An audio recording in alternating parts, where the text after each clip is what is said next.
Everyone knows the story of the Titanic, but not many people know that Titanic had two sister ships, and that on the night of its sinking, one of them was rushing to help but didn't make it in time. Bad luck seemed to follow the trio of ships, but each one of them had glorious moments that live in the minds of those who sailed in them. Keep on watching to discover a story of awe, ingenuity, and ill fate. And don't forget to click the subscribe button and turn notifications on to join us on the bright side of life. You know how the iceberg hit the Titanic, how the band played to the end, and how the whole tragedy unfolded, but before it happened, it would have seemed an impossibility for such a ship to meet the end it did. None of that could have been foreseen by White Star Line, the company who built the Titanic, who had high hopes for what the unsinkable ship and its sister ships, the Britannic and the Olympic, would accomplish. The Olympic was the first of the trio to make sail on June 11, 1911, heading towards New York. The sheer size of it would wow the crowds. The Olympic's maiden voyage went without incident, and a crowd of 8,000 people in New York got to explore its luxurious accommodations while it was docked there. There were high expectations for the massive ship, but just around 2 months later, the Olympic crashed with the HMS Hawk. The Hawk got the brunt of the damage, as the bow was left flat as a pancake. After the crash, the Olympic made its way slowly back to Belfast, where the Titanic was being constructed. On the dock, people could see the two enormous ships side by side, as parts of the Titanic were used to put the Olympic back in shape. A rare sight to behold. And on April 14, 1912, the Titanic hit an iceberg, and minutes later, the crew radioed nearby ships for help. That night, the Olympic was returning from New York when it received the distress signal. The ship turned around and rushed at full speed towards the Titanic, but they were so far away that they would have arrived next night. At some point during the early hours of April 15, 1912, the crew of the Olympic decided they wouldn't make it in time and stopped course. The survivors of the Titanic were eventually rescued by the Carpathia. Olympic was set up with lifeboats for all crew and passengers after the Titanic sank. It went from having 20 lifeboats to 64. Changes were also made to the watertight bulkheads, and an extra hull to construct a type of double hull was installed. It was determined that a double hull would have kept the Titanic from sinking. For several years, Olympic was used in the war effort against Germany. Throughout the years, Olympic carried over 200,000 passengers, which included thousands of Americans fleeing from Europe and troops battling during World War I. One of the most significant moments for this ship was when it struck a German submarine and sank it. It was discovered that the submarine was preparing to fire a torpedo on the Olympic before Olympic rammed it. The Olympic ended up sailing the seas for 3 decades, which earned her the nickname of the Old Reliable, despite some previous accidents. It went on to help the survivors on the HMS Audacious when it was sinking, and do what it couldn't for its sister, Titanic. Eventually, bad luck caught up with the Olympic. The ship crashed with the Nantucket Lightship, and the crash signaled the beginning of the end. Beaten up, and after years of service, the Olympic was demolished and scrapped for parts. The Old Reliable saw many years of service and thousands of passengers, but the Britannic's journey was shorter-lived. When the Titanic sank, White Star Line was faced with a problem, since they already had another enormous ship in the works. White Star Line began construction on the HMHS Britannic on November 30, 1911, around 4 months before the Titanic sank. Although the Britannic was the youngest of the trio of ships, having been constructed last, it was also the biggest. They intended to name it Gigantic, but after the Titanic's disaster, they changed the name to Britannic, since they considered it to be a lucky name. With the Titanic sinking, the White Star Line underwent rigorous investigation, and many changes were made to the Britannic's design. The Britannic looked very similar to the Titanic, and it had what was at the time the largest marine turbine in the world, able to reach faster speeds than the Olympic. With Titanic's fate fresh in their minds, everything possible was done to ensure the safety of this newer ship. The Britannic was eventually launched on February 26, 1914, almost 2 years after Titanic met its end. After the Titanic's disaster, the White Star Line wanted the Britannic to redeem their name. The Britannic was on its way to becoming a successful ship. It transported passengers for over a year and a half when the British government requisitioned it and turned it into a hospital ship during the beginning of World War I. The ship became an even more impressive sight to look at. It was painted all white, with enormous red crosses on its side to indicate it was a hospital ship. One of the ship's surgeons, Dr. J.T.H. Beaumont, thought of it as the most wonderful hospital ship that ever sailed the seas. It could treat as many as 3,309 patients at once. This is how the Britannic became His Majesty's hospital ship, or HMHS Britannic. Though the sight of this magnificent ship must have put a smile on a wounded soldier's face or two, the Britannic didn't operate for long. Just a year after it was turned into a hospital ship, the Britannic was making its way through the Aegean Sea to pick up wounded soldiers, when it was struck by a loud explosion. The passengers didn't know what had happened, but headed to the deck to disembark.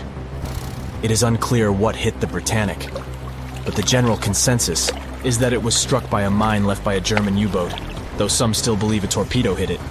The captain tried to move the ship to a beach close by, but the ship was sinking fast. In the desperation, against the captain's orders, several crew members launched lifeboats and disembarked.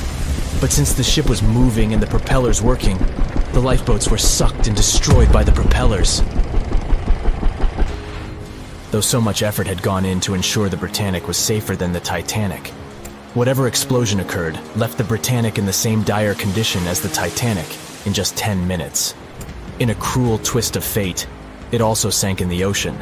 Unlike Titanic's enormous death toll, only 30 people perished in the sinking of the Britannic, and over 1,000 survived. So many people survived because the accident happened in the morning, when the temperature of the water was warmer and the Greek island Kea was close by to offer help.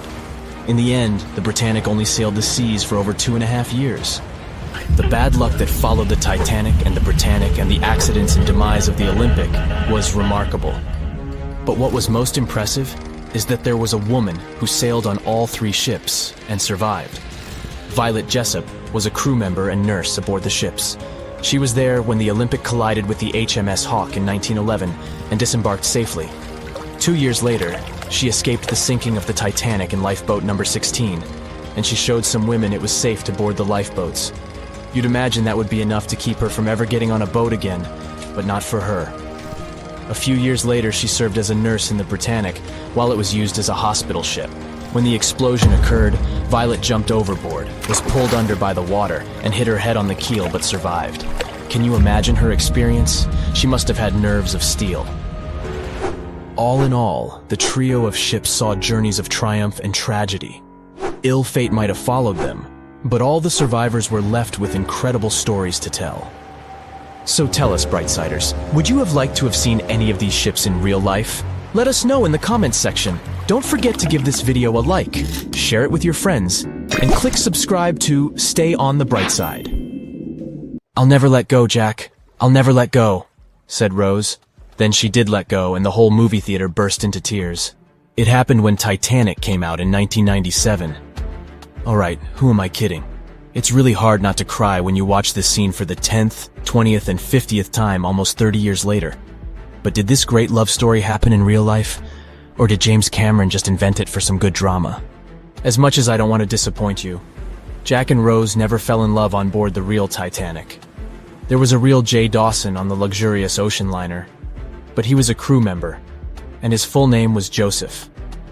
The real-life inspiration for Rose was the American artist Beatrice Wood. James Cameron came across her biography while he was working on the first draft of the script, and decided to bring her love for art and family background into the story. It doesn't mean that the movie is completely off when it comes to historical accuracy, though.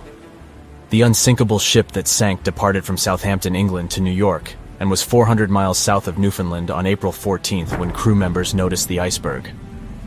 The contact with it lasted 37 seconds, precisely as long as the corresponding scene in the movie. Remember this guy, Thomas Andrews, who was wandering around with a small notebook and pencil? He was the real ship designer. Andrews was quite talented at what he did, and had worked on many successful projects before the Titanic. He would normally travel on the ships he designed during the maiden voyage to make sure everything was going smoothly. He boarded the Titanic as one of the first-class passengers, and was taking notes all the time. After the unfortunate rendezvous with an iceberg, Andrews was seen inspecting the flooded parts of the ship with Captain Smith. According to his sad forecast, the Titanic would have gone down in about 2 hours. One of the stewards claimed that he had seen Thomas Andrews moments before the sinking. He chose not to leave the Titanic and didn't put on his life belt. No one had seen him ever since. Another memorable moment from the movie is a boy playing on one of the decks with his spinning top. This was an accurate recreation of a real photo that was taken on board the Titanic on April 11, 1912. The passengers in the photo are first-class passengers Frederick Spedden and his 6-year-old son Douglas. The family was going back home to America after traveling around Algeria. When the evacuation of passengers began, Spedden's nurse told him they were going to see the stars. They say he had successfully slept through the entire drama and woke up safe and sound in a lifeboat the following morning. His father had also survived the sinking. Sadly, an automobile accident took the life of Douglas just 3 years later. One of Titanic's most charismatic ladies, both on the screen and in real life, got her nickname Unsinkable Molly Brown for a good reason. Several witnesses remembered she was, indeed, trying to persuade others in her lifeboat to go back and save more lives, just like in that heartbreaking scene from the movie. When Carpathia came to the rescue of the surviving Titanic passengers, Margaret Brown was helping lower-class survivors and involved her fellow first-class passengers in the process. Once they all got on solid ground, Brown organized a survivors committee. She awarded the captain of the Carpathia for rescuing so many people and was really upset she hadn't been allowed to testify at the Titanic hearings because she was a woman. You won't see any fumes above the fourth pipe of the ship in the movie. It's not a technical mistake. The Titanic, indeed, had it only for more impressive looks and didn't really need that pipe. Back in 1911, the year before our hero's departure, large ships would mostly sail with 4 chimneys. They needed those to draw heat and fumes from their massive boilers. The Titanic was a real engineering gem that only needed 3 chimneys to function. So the 4th was added for balance. They thought the public would have been disappointed to only see 3 pipes on the greatest ship of all time. The movie had an impressive budget, $200 million, but even that wasn't enough to cover all the possible costs. Cameron knew they had to save some money, so they built the replica of the liner only on the starboard, which means the right side. They chose this side to make things look more realistic. The wind at the filming location was moving mostly from north to south, so with the fumes going out, it looked like the liner was actually moving through the ocean. But if you remember one of the first scenes with the Titanic departing from Southampton and people waving, you'll understand why the crew had a problem with it. The real ship was docked at the port, or left side, there. They found a brilliant solution and just flipped the scene horizontally to make it look real. The letters and buttons on costumes were reversed, and actors walked in the opposite direction for everything to be changed in post-production. One of the scenes I can't watch without tears is the elderly couple holding on to each other as they go down with the Titanic. The couple who inspired this heartbreaking episode were real people, some of the richest passengers of the not-so-unsinkable ship. They were Isidore and Ida Strauss, and they owned Macy's. When news of the disaster spread, they put on life jackets and ran to the decks along with others. Ida stepped onto the lifeboat, but Isidore refused to do so before all the ladies and little ones were there. Ida didn't want to leave her husband. She climbed out of the lifeboat and handed her mink coat to her maid, saying she would no longer need it. Isidore wrapped his arms around Ida, and they remained on the bridge of the ship until a huge wave swept them both into the sea. So the bed scene wasn't that accurate, and James Cameron later admitted he had taken some license as a director. You know this guy who was drinking from a flask next to the main characters as the ship was going down? His name was Charles Jugan from England, and he was in charge of 10 bakers, 2 confectioners, and a Vienna baker aboard. He was expecting to earn a real lump sum, and would have been one of the best-paid crew members if everything had gone well. The night the Iceberg hit, Joe Hin was off duty, taking a rest in his bunk. He immediately woke up and sent his bakers to deliver bread to lifeboats. He then returned to his room for a drink. Once he came back on the deck, he helped others get in his assigned lifeboat. There was no more room for Charles inside, so he ended up on the outside of the rails of the ship. Finally, when the Titanic submerged, he just swam away, and as the sun rose again, he found one of the lifeboats and was rescued by Carpathia. The contents of the flask must have helped him survive. The well-dressed man who decided to stay on the Titanic forever was American businessman Benjamin Guggenheim. That last name probably sounds familiar, and yes, he was from that famous family. Guggenheim was traveling with his valet, his significant other, a singer from France called Leontine, her maid, and their chauffeur. They all boarded the Titanic in France during one of the short stops it made after leaving Southampton. When disaster struck, Benjamin was helping the ladies get in their lifeboat. He reportedly said they were only saying goodbye till the next day. He was sure the ship would be quickly repaired. After helping many women and youngsters get in the boats, Guggenheim chose not to fight over the remaining seats. He and his valet returned from the decks to their first-class suite and put on their finest suits to go down like gentlemen. They said it was the most technologically advanced ship. They said it was unsinkable. And when it sank, they made a movie about it. These were the main reasons why the Titanic disaster became world famous. But unfortunately, this is not the only large-scale shipwreck. And sadly, there have been cases much worse than the tragedy of the Titanic. One of them occurred on April 27, 1865. The Sultana steamboat carried passengers and cargo daily between St. Louis and New Orleans. It was a pretty large wooden boat with 3 decks and was 260 feet long and 70 feet wide, almost twice the size of a basketball court. The ship could carry about 350 passengers, but on that unfortunate day, more than 2,000 people were on it. On April 23rd, she was making a routine voyage from New Orleans when it broke down. Something was wrong with the boiler, so the vessel docked in Vicksburg for repairs. At the port, the ship's captain, James Cass Mason, found out about an excellent opportunity to earn a lot of money.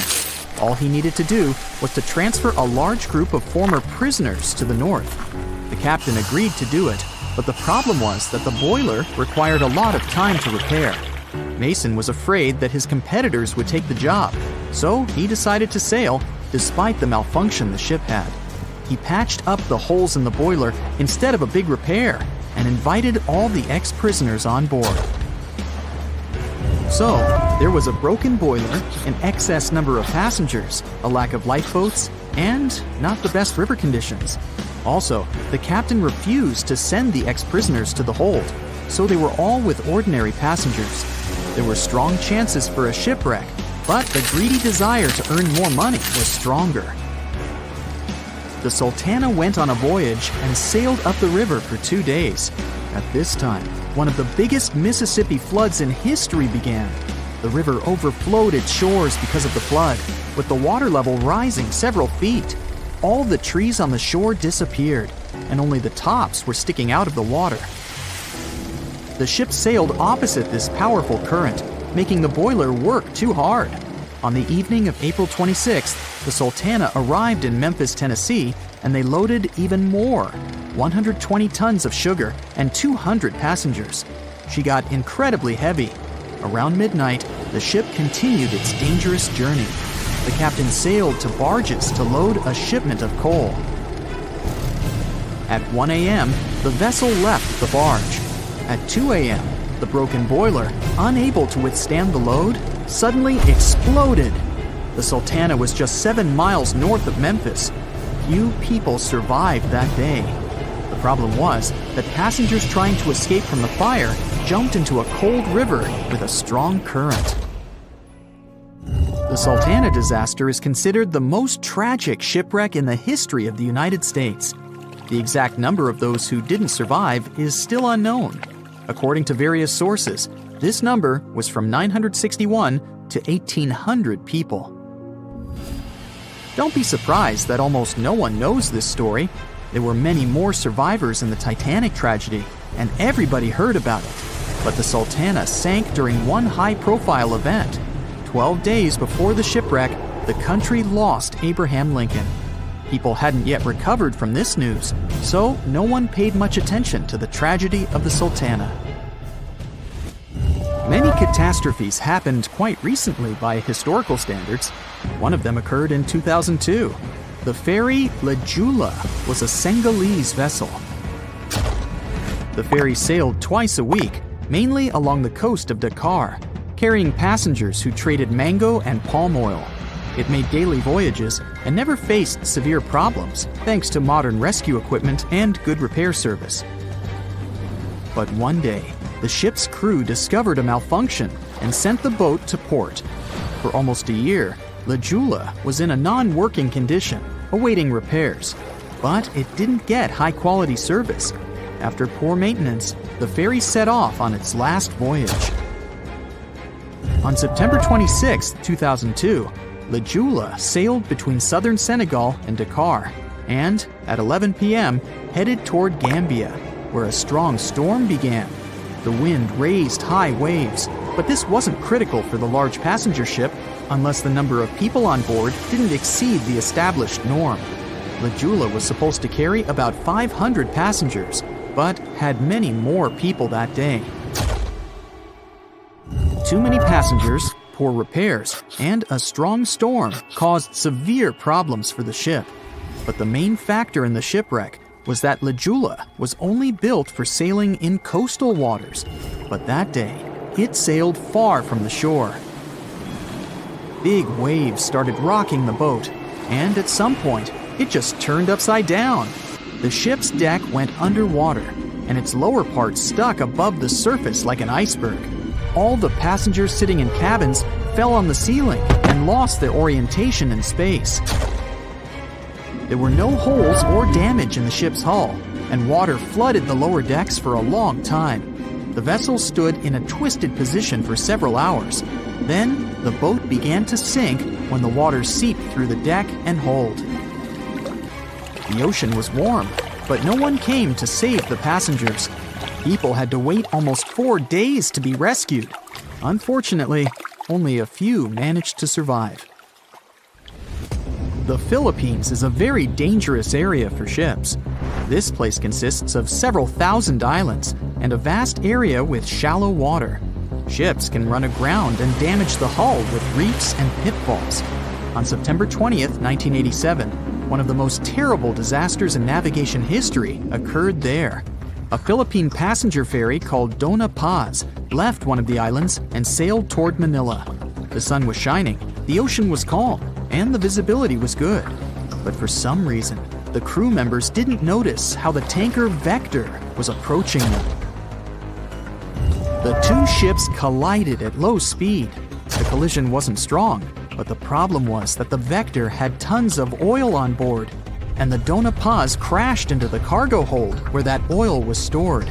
So it spilled all over the ocean, and then a spark slipped through. Not only did the two ships catch fire, but also filled with water. Both ships sank in a matter of seconds. Only a few dozen people survived that disaster. On September 27, 1854, the passenger ship Arctic sailed from Liverpool to New York. The fog came rolling down, and visibility got really bad. Another boat appeared out of the thick white haze, the French steamer Vesta. The ships were close enough to each other that a collision was inevitable. The French vessel was smaller, so it seemed to the Arctic's captain that Vesta had received a lot of damage. And while he was staring at the other ship, his boat got quickly filled with water. The captain gave the order to sail to the shore as fast as possible, but the ship's engines stopped working because of the flood. Then the ship's crew started to lower lifeboats with women and kids.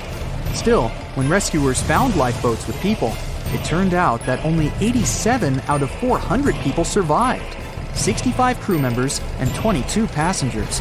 Surprisingly, there were only grown men among them. The ship's captain survived by clinging to the wreckage.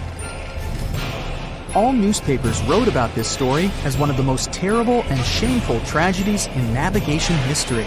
The survivors were criticized because they didn't save women and kids, and the crew members were accused of violating the law, since the safety of passengers should be higher than the safety of sailors.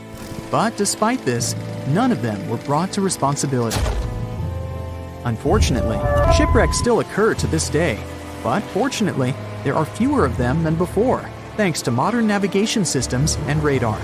But no technology can guarantee there won't be a super strong storm or any other emergency that no one can foresee. If I asked you to name the most famous shipwreck of all time, you'd go with the Titanic, right? The Atlantic Ocean, the hope for new life, heartbreaking love stories. It had it all to become a blockbuster. But I guess you've never heard of SS Princess Alice that submerged in the sewage of the River Thames, taking between 600 and 700 lives with it. Life in 19th century Victorian London wasn't easy, especially for working class folks. Affordable public transport and bank holidays made it a bit easier. The people could escape to the coast on a train or pleasure boat, even if it was just for a day. Sheerness on the Isle of Sheppey in Kent started as a fort under Henry VIII and then grew into a bustling town with a dockyard. When they added a railway station in 1863, it became a prime destination for day trippers and holidaymakers. Seaside promenades, charming piers, and a whole bunch of fun stuff to do by the sea. It had it all. A bit inland along the River Thames, you had the Rocherville Gardens. These gardens had archery lawns, bowls, mazes, lakes, cliff walks, and even a floral bazaar. Plus, there was an aviary, a bear pit, and a skeleton of a lost whale that had taken a wrong turn in the Thames. Londoners of the late 19th century could hop on a train or cruise along the Thames by boat, and both options were pretty popular.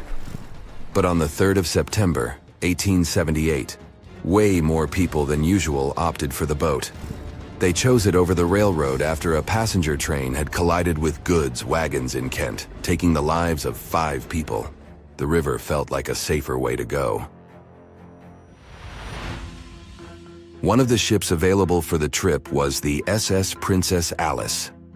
The paddle steamer was first launched in 1865 on the west coast of Scotland. Its original name was the Bute, and it was used as a ferry for the passengers of the Wemyss Bay Railway Company. A couple of years later, it was sold and renamed after Queen Victoria's 3rd child. Then, it was sold again and got the nickname the Shah's Boat, as it transported the Shah of Persia up the Thames to Greenwich in 1873. The ship had gone through several alterations in its lifetime. It got new boilers and watertight bulkheads. The Board of Trade had inspected it and marked it safe. In the year of its final voyage, it was officially allowed to carry up to 936 passengers between London and Gravesend in calm water. On the day of the tragedy, Princess Alice was on what was called a moonlight trip downstream from Swan Pier near London Bridge to Sheerness, Kent and back.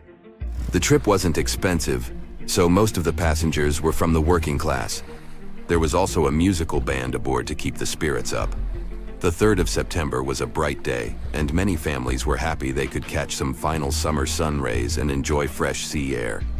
The then owner of the ship, the London Steamboat Company, had several vessels working on the route. The passengers were free to hop on and off different ships. At around 6:30 p.m., after a beautiful day in the open, the SS Princess Alice headed back to Swan Pier. No one kept official lists of passengers, so we'll never know exactly how many people were on board that evening. But they say the steamer was close to its full capacity. As it got darker and cooler, many families decided to stay inside the saloon or in their cabins below. Some stories from the steamer sound like fate. The captain of Princess Alice let his steerer stay at Gravesend and replaced him with one of the passengers. John Ayres was a sailor but had little experience at the Thames or with a vessel like Princess Alice. Alfred Thomas Merriman, a chef from East London, had been offered to work on the steamer at the last moment. He was 30 years old and a father of 4, so he couldn't say no to extra money. At around 7:40 p.m., he was standing on the deck by the saloon door. By that time, Princess Alice had passed Tripcock Point and entered Galleon's Reach. The passengers could see the North Woolwich Pier in the distance. Many of them planned to disembark at that stop. And that's when Merriman noticed a huge ship carrying coal. It was Bywell Castle. This vessel normally carried coal to Africa, but it had just been repainted at a dry dock. Bywell Castle was going to Newcastle to pick up some coal and transport it to Alexandria, Egypt. The ship's captain, Harrison, wasn't too familiar with these waters, so he called in Christopher Dix, a seasoned Thames River pilot, to lend a hand, even though he didn't have to. The ship had a fancy raised forward part below the deck, and Dix couldn't quite see what was in front of him. So, they had a sailor on lookout duty. As they set sail from Millwall at the speed of 5 knots, 5.7 miles per hour, they tried to stick to the middle of the river, but other boats had other plans. When they were approaching Galleon's Reach, Dick spotted Princess Alice's red port light, headed their way, but planning to pass on the right side. At the same time, Grinstead, the captain of Princess Alice, was going against the river's flow, trying to find the smooth waters on the south side. He adjusted his course, steering into Bywell Castle's path. Both crews realized they were headed for a collision. Dix tried to steer clear and even ordered reverse full speed on the engines, but it was too late. The Bywell Castle collided head-on with the Princess Alice, which was much smaller, weighing less than a third of the 890-ton coal-carrying collier. It sliced the passenger steamer in two. As Merriman remembered later, laughter on board immediately changed into screaming and panic. Some people rushed to the bridge for safety.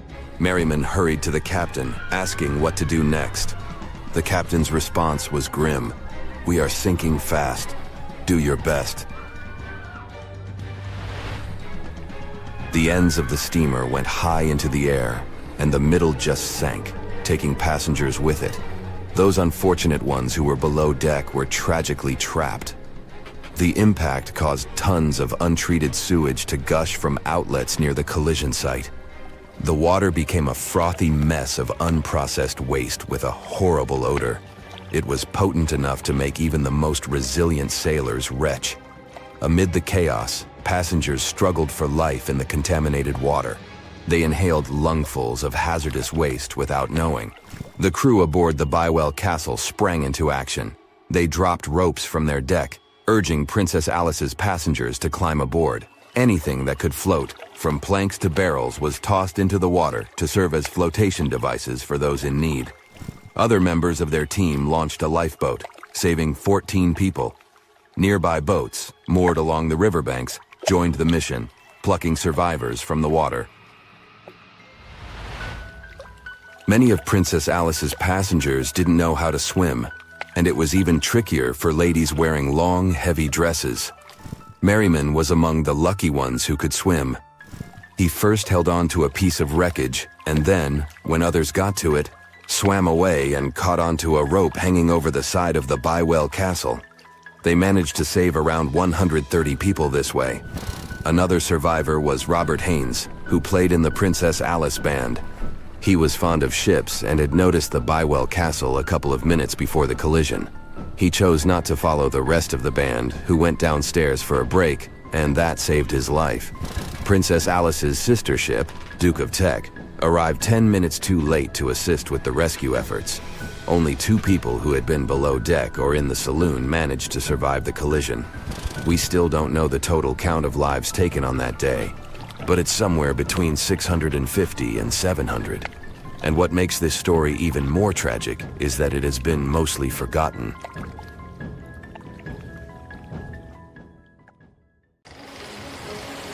It was 11:39 at night when the Titanic's lookout shouted, "Iceberg, right ahead!" Swift action on the bridge to reduce speed and change the ship's course didn't help, and you already know how the story ends.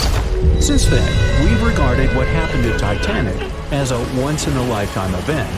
Is it, though? The Titanic sank in 1912. Forget about fancy GPSs or weather satellites. At the time, ships were responsible for warning each other about the location of icebergs, like a "hey man, trust me on this" situation.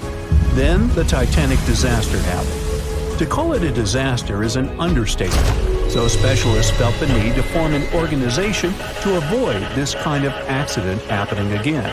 That's why, a year later, they created the International Ice Patrol, or IIP for short. Up to this day, this group has been responsible for giving ships advanced warnings about ice threats. IIP improved their methods over the years, from ship reports and aircraft patrols to satellite images. Recently, they've also been using oceanographic buoys. floating devices providing real-time information about ocean conditions up to 164 feet below the surface to predict the potential drift of icebergs. Luckily, IIP is doing an excellent job in reducing ship iceberg collisions. But don't get too comfortable, because even the most advanced detection equipment can't entirely avoid an unfortunate situation. Between 1980 and 2005, there were 57 incidents involving vessels and icebergs. And the chilling truth is that today's ships are more likely to run into an iceberg than the Titanic was. Studies have shown that 1,038 icebergs crossed the area where the Titanic sank back in 1912. You might think that's a lot, but scientists say it's not really a big deal. I mean, yeah, it's on the higher side, but there have been 14 years with even more iceberg activity since then. Nowadays, the number of icebergs is going up due to the accelerated melting of Greenland's glaciers. And since more ships are heading into polar waters, the chances of ships bumping into icebergs are higher. But the real danger for captains is invisible enemies, called growlers and bergy bits. Growlers are these small icebergs that can be the size of a regular door. And bergy bits are also considered small, measuring around the size of a school bus. These icebergs might seem harmless, but they're actually tricky since they can be completely invisible to radars or satellites. Let's see what happens when a modern cruise ship as big as the Titanic hits one of these small icebergs. Meet the Norwegian Sun, a luxurious cruise ship like Titanic, as it has the capacity to accommodate 2,400 passengers and more than 900 crew members. On July 2022, this cruise ship was on its way to Hubbard Glacier in Alaska when it found itself in the middle of a dense fog. Suddenly, passengers felt an impact and were terrified as the ship experienced a severe jolt. The fog immediately cleared and they realized what had happened. The Norwegian Sun had collided with an iceberg of the growler type. But the outcome was entirely different from Titanic. Thankfully, there were no injuries, and both the passengers and staff reached the Alaskan docks safely. Expert divers checked the condition of the boat, and they discovered that the ship had suffered some damage after the collision, so the rest of the trip was canceled. Now don't stress about packing for your next trip across the Atlantic, because accidents like the one with the Norwegian Sun are really rare. I mean, it's common for ships to encounter ice, but what's unusual is for it to be a problem. Most modern cruise ships wouldn't get physically damaged by an iceberg, and there's a reason for that. You see, the steel used in the Titanic also played a significant role in the disaster. The unsinkable ship, after all, was not so impact-resistant. Back then, the Titanic's hull was constructed using around 2,000 steel plates, which are believed to have been produced in an open hearth furnace. As a result, the steel contained a high concentration of phosphorus, oxygen, and sulfur. High levels of these elements make steel brittle at low temperatures, causing it to fail upon impact. While the steel used on the Titanic was of the highest quality available at the time, it wouldn't meet the safety standards of modern ships, and it was approximately 10 times less safe than what today's vessels use. But the most significant difference between the design of the Titanic and a modern ship lies in how the hull is put together.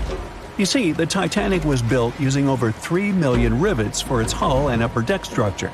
So, when it struck the iceberg, the rivets started a chain reaction, causing the entire section of the hull to collapse simultaneously, causing an uncontrollable flood of water. In contrast, modern ships use a method called submerged arc welding, which fuses the edges of metal pieces together, creating a strong and continuous bond. This is safer because if any part of the ship gets damaged, the tear doesn't spread, making things worse. The damage remains contained within that section. Okay, so small icebergs are becoming more common, and vessels have been adapted to deal with them. But there's still one more scenario to consider. What if a huge cruise ship hit an iceberg the size of a 5-story building? Imagine we've just created the world's largest cruise ship on the planet. Let's call it the Bright Seaside. Our floating resort is massive, 4 times the size of the Statue of Liberty. It's longer than the Titanic by 318 feet and carries about 3 times more passengers and crew. And just like the Titanic, our fictional ship can cruise at a top speed of around 23 knots. Now, picture this scenario. The bright seaside is cruising at full speed in freezing waters. It's the middle of the night, and the captain doesn't realize that all the iceberg detecting equipment on board isn't functioning. It stopped working 3 days ago. It's very foggy out there, and the lookout also fails to spot a 45-foot-tall iceberg. If that whole situation played out, and the ship smacked into the iceberg head-on, well, it could potentially lead to a sinking. But you can see how unlikely that is, right? That's why experts are quite confident in saying that ice isn't likely to sink modern cruise ships. It's also worth mentioning that safety measures have improved a lot since Titanic. A modern large vessel can take days to sink, which provides enough time to keep everyone safe. Crews are definitely better prepared to handle evacuation procedures, and passengers should also go through safety training before cruising. I know, it is annoying to do that when all you want to do is drink a lemonade or some other beverage by the pool. But, all these safety tips are what saved the MS Explorer from becoming a modern Titanic. You see, back in 2007, all 154 people on board this Antarctic cruise ship managed to get into lifeboats after the ship hit an iceberg. Now, imagine their panic as they waited for help for 4 hours. The crew did an excellent job in keeping everybody safe, no doubt. But a report that came out 2 years later said that the MS Explorer accident had happened because of the inexperience of the captain, who had pushed the ship too fast into a wall of ice in the freezing waters of Antarctica. That means that no matter how much tech a ship's got or how fancy its materials are, if you've got a careless captain and a crew that doesn't know how to handle an iceberg hit, yep, a disaster similar to Titanic could happen again. But hey, you shouldn't stress over it. Trust the professionals and keep in mind the odds. In the last 30 years, the MS Explorer was the only cruise ship that sank thanks to an iceberg, and everyone survived. So kick back and enjoy your sea vacation. In the Titanic movie, you won't see any fumes above the 4th funnel of the legendary ocean liner, and it's not a mistake. Back in 1911, the year before the Dream ship's departure, large ships would mostly sail with 4 chimneys. They needed those to draw heat and fumes from their massive boilers. The Titanic was a real engineering gem that only needed 3 chimneys to function. So the 4th was added for balance and more impressive looks. The White Star Line thought the public would have been disappointed to see only 3 pipes on the greatest ship of all time. The Titanic's sister ships, the Olympic and the Britannic, also had 1 fake funnel each for the same reason. The dummy chimney wasn't completely useless and served for ventilation. It took out the fumes from the machine spaces in the lower decks and from one of the first-class general rooms. 1 big ventilation funnel, instead of several small ones, helped to declutter the upper decks and left more open space for passengers to enjoy their strolls. When Titanic went down, the funnels, each weighing 60 tons, went down with the rest of the ship. They were made extra tall to make sure the passengers weren't covered in the soot being ejected. Their height and weight let them stay in the upright position. The forward funnel, followed by the others, fell only when the ship went for the final dive. Those chimneys were much lighter than the bow, so they spread among other debris.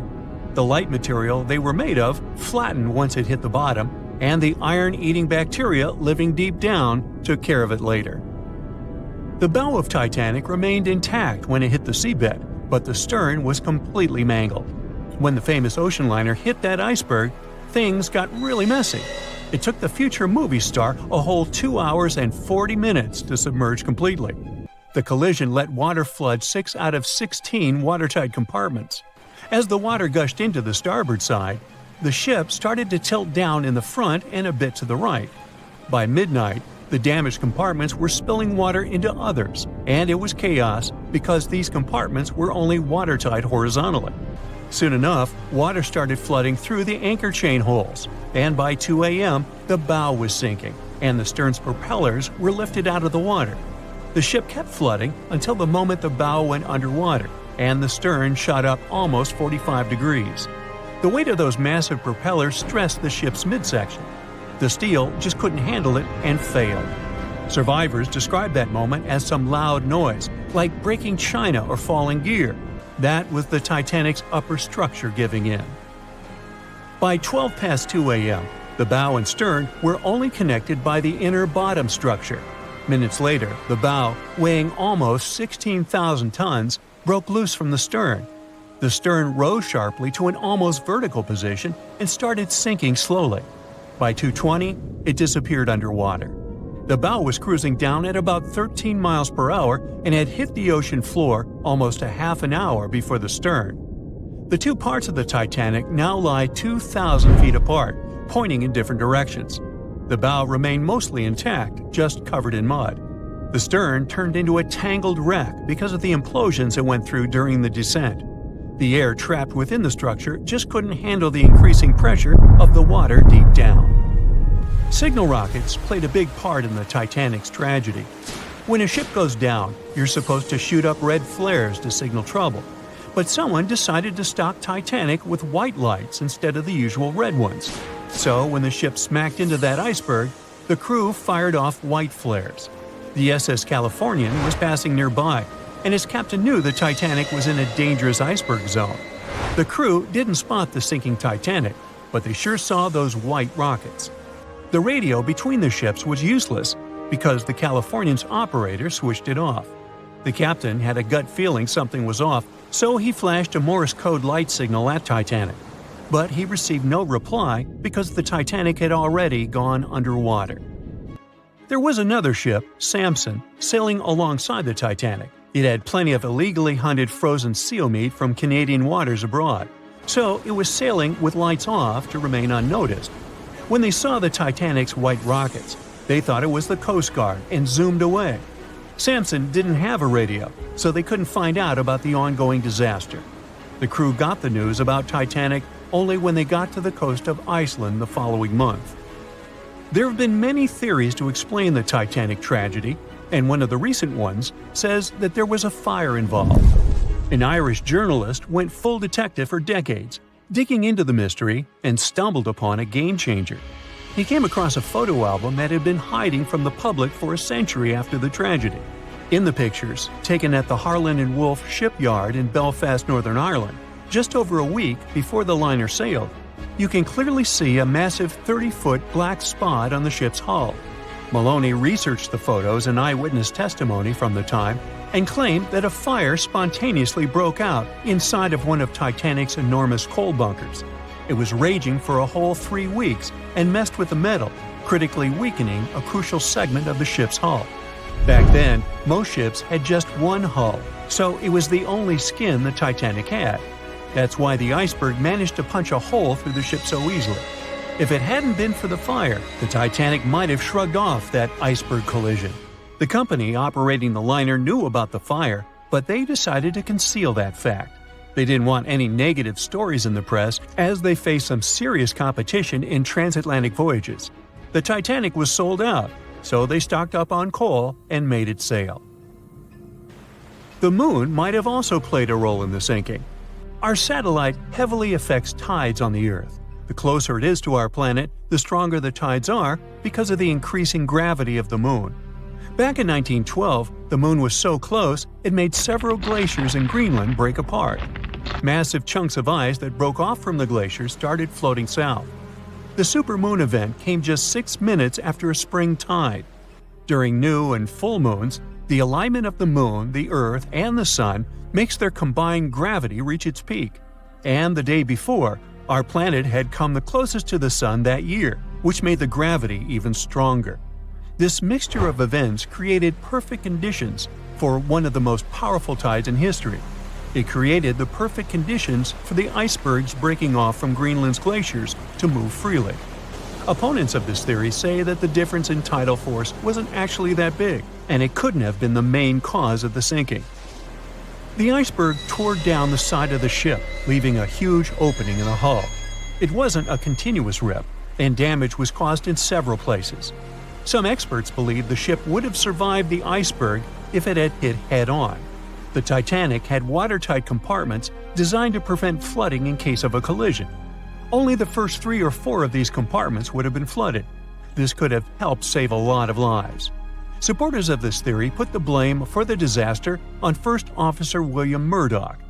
Huge, fast-moving ships don't just turn in a matter of seconds like a speeding car. It takes minutes.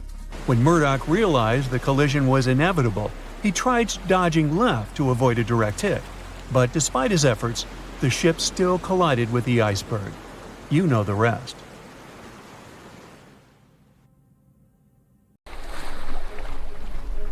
The lookout shouts, "Iceberg right ahead!"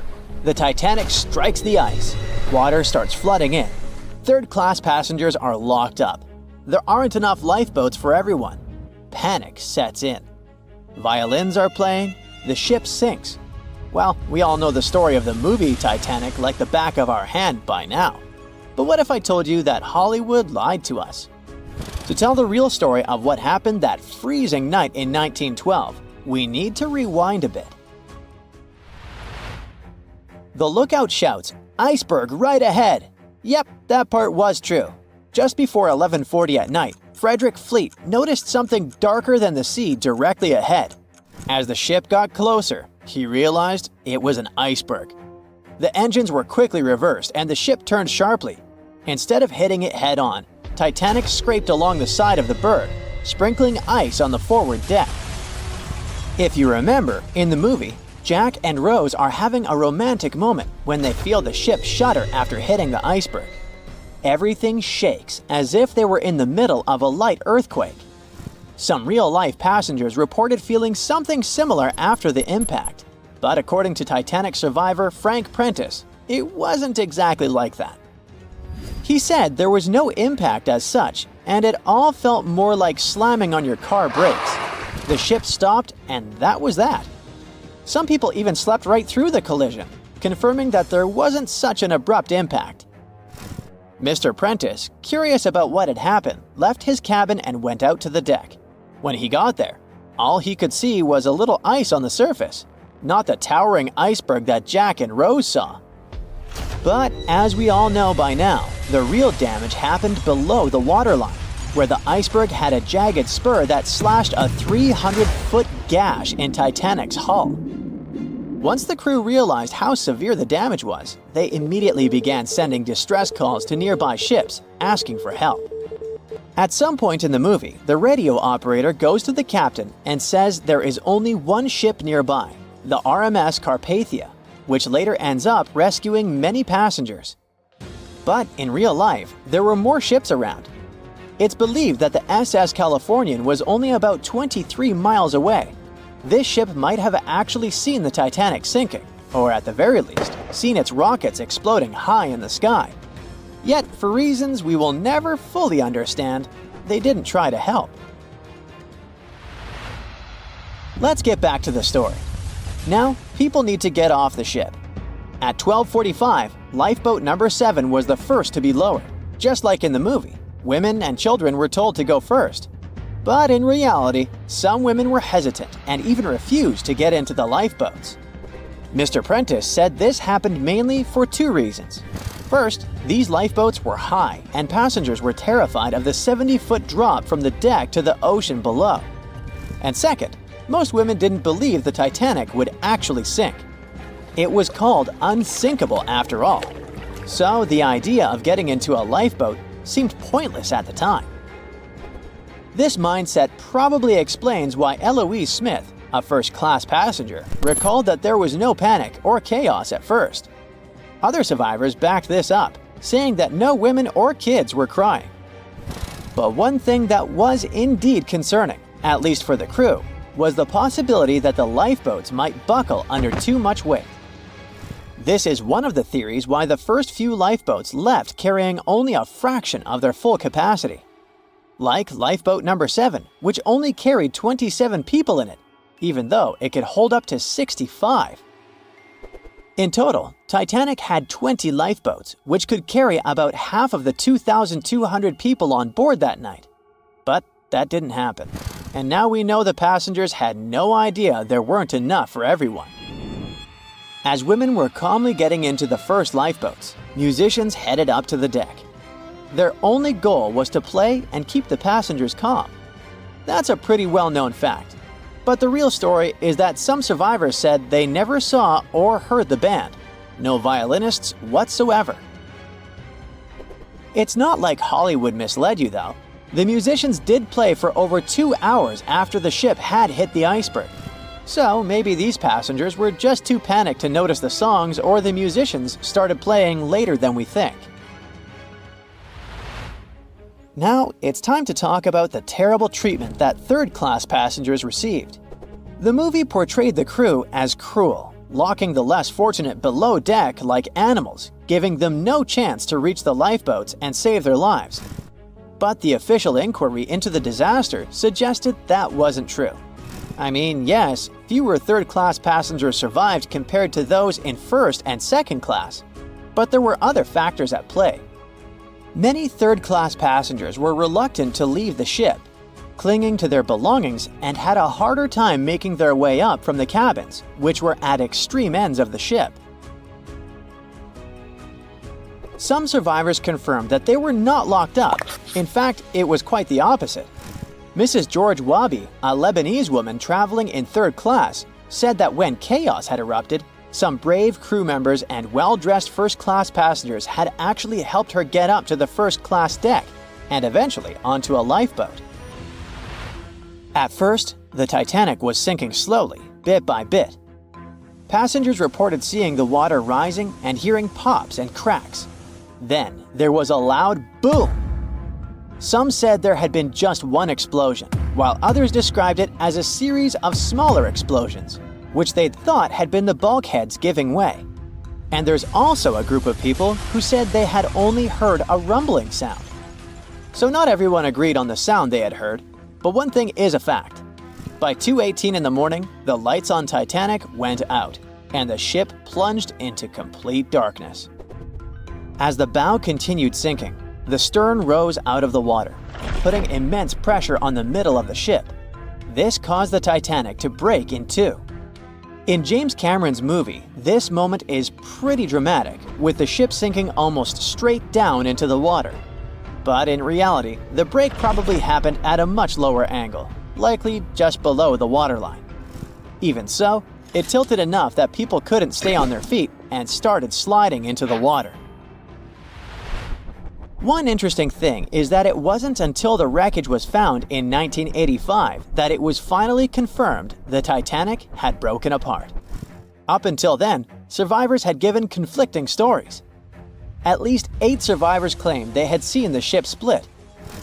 Emily Ryerson, a first-class passenger, described it as if the Titanic had been sliced in half with a knife. But there was also a small number of witnesses that insisted Titanic had gone down intact. At the time, this theory was more accepted because most people still didn't believe that the supposedly indestructible ship could break in half. So why the conflicting reports? Okay, so what you don't see in the movies, for obvious reasons, is how incredibly dark it was when the tragedy happened. It was like being in a room with no light, where you can only make out shapes and shadows. That's what it was like on the lifeboats. This means passengers couldn't really see what was happening, and most of those who were close to the ship either lost their lives or were too focused on trying to survive to pay attention to the details of the wreck. Although James Cameron's film didn't fully capture how terrifyingly dark the disaster truly was, the 2012 TV series Titanic did a better job of showing the pitch-black horror of that night. Even then, the reality was much darker and more terrifying than either of these two productions could portray. They were on their way to the New World when a rendezvous with an iceberg crushed all of their dreams and hopes. There was panic and tears and heartbreaking goodbyes, like that of Jack and Rose. Or was there? Let's see how well you know the real story of Titanic. The love story of Jack Dawson and Rose DeWitt Bukater was inspired by true events. What do you say? Is it a myth or a fact?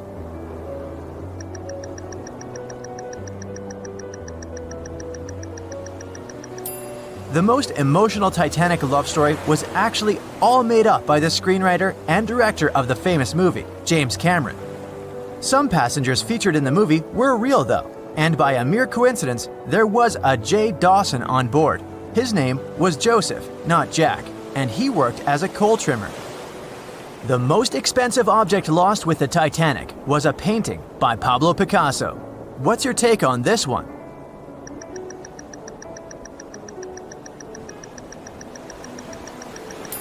It's a myth, another one given to us by the famous movie. The most valuable item that went down with the Titanic was probably a Mary Joseph Blondell painting, created in 1814. Some other valuable items were a violin that belonged to Wallace Hartley, the musician who insisted that they had to play till the very last moment. There was also a 1912 Renault Type CB Coupe de Ville that would now cost millions of dollars, a handwritten manuscript by Joseph Conrad, first edition essays by Francis Bacon, 5 Steinway grand pianos, and, of course, some fine china plates and cups, and first-class passengers' jewelry. The Titanic was the largest and the most luxurious passenger ship of its time. Does it sound real to you?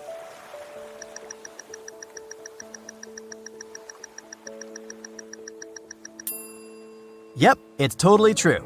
In April 1912, the Titanic was the largest ship ever built. It was 882 feet long and had a maximum passenger capacity of 2,435 people. That's not a lot compared to the largest cruise ship of today, the Symphony of the Seas.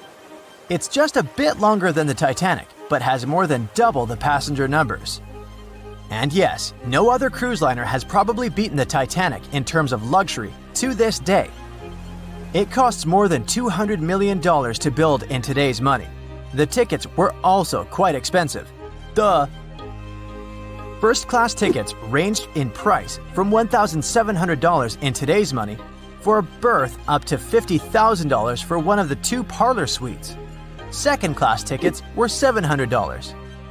Third-class passengers had to pay between $170 to $460.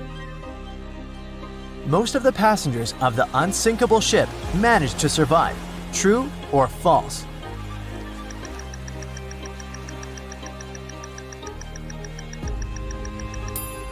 Sadly, it's false.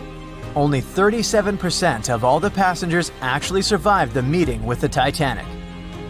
Around 61% of the first-class passengers, 42% of the second-class passengers, and 24% of the third-class passengers made it out alive. The Titanic was passing through the Bermuda Triangle when things went wrong, and that's probably why it sunk. What do you say, myth or reality?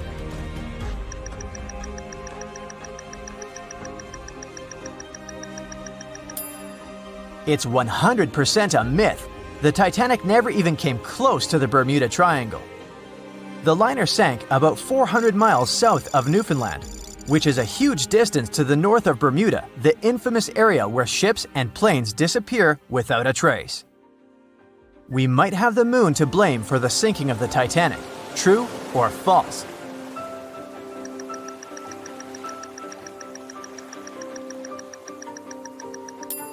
This one is true. The moon heavily affects the tides on Earth. The closer the moon is to the Earth, the stronger the tides are because of the increasing gravity of our satellite.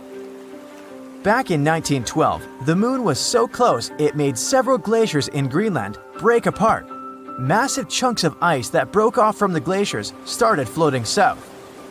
The supermoon event came just 6 minutes after a spring tide, the alignment of the moon, the sun, and the Earth that makes their combined gravity reach its peak twice a month.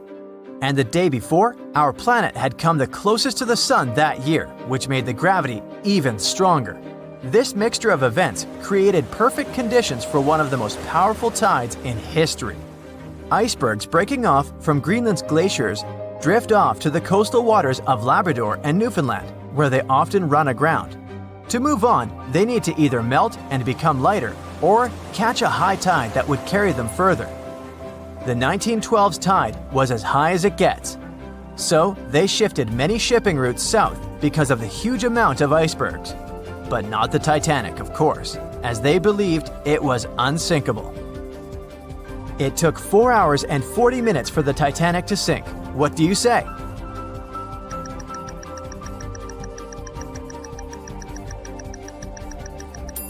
It's false, and if you're a Titanic expert, you definitely know it was actually 2 hours and 40 minutes. And this was slow enough, given the damage caused by the iceberg. It didn't sink faster, thanks to the ship's construction. There were 16 watertight compartments in the lower part of the ship. They worked as a lifeline. When the iceberg crashed into the hull, it broke into 6 boxes.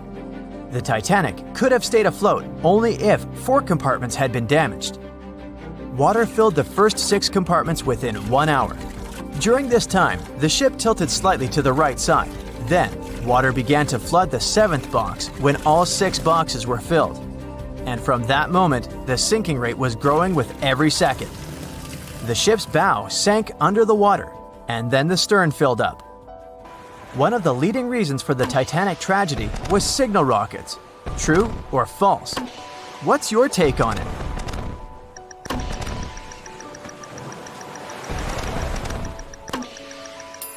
This one is true.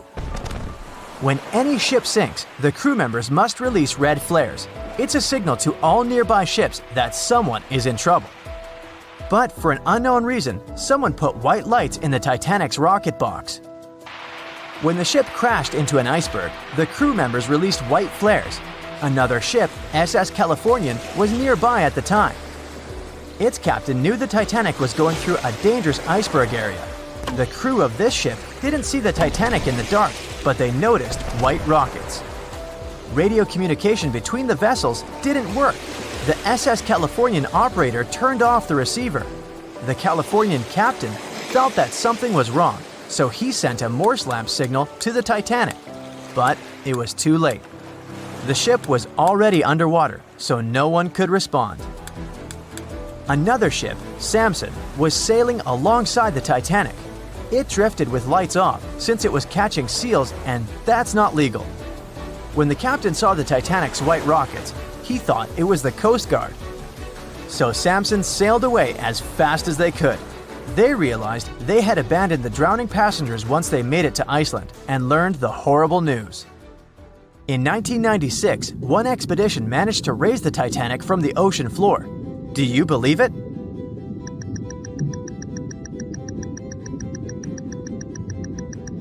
If you don't, you're right.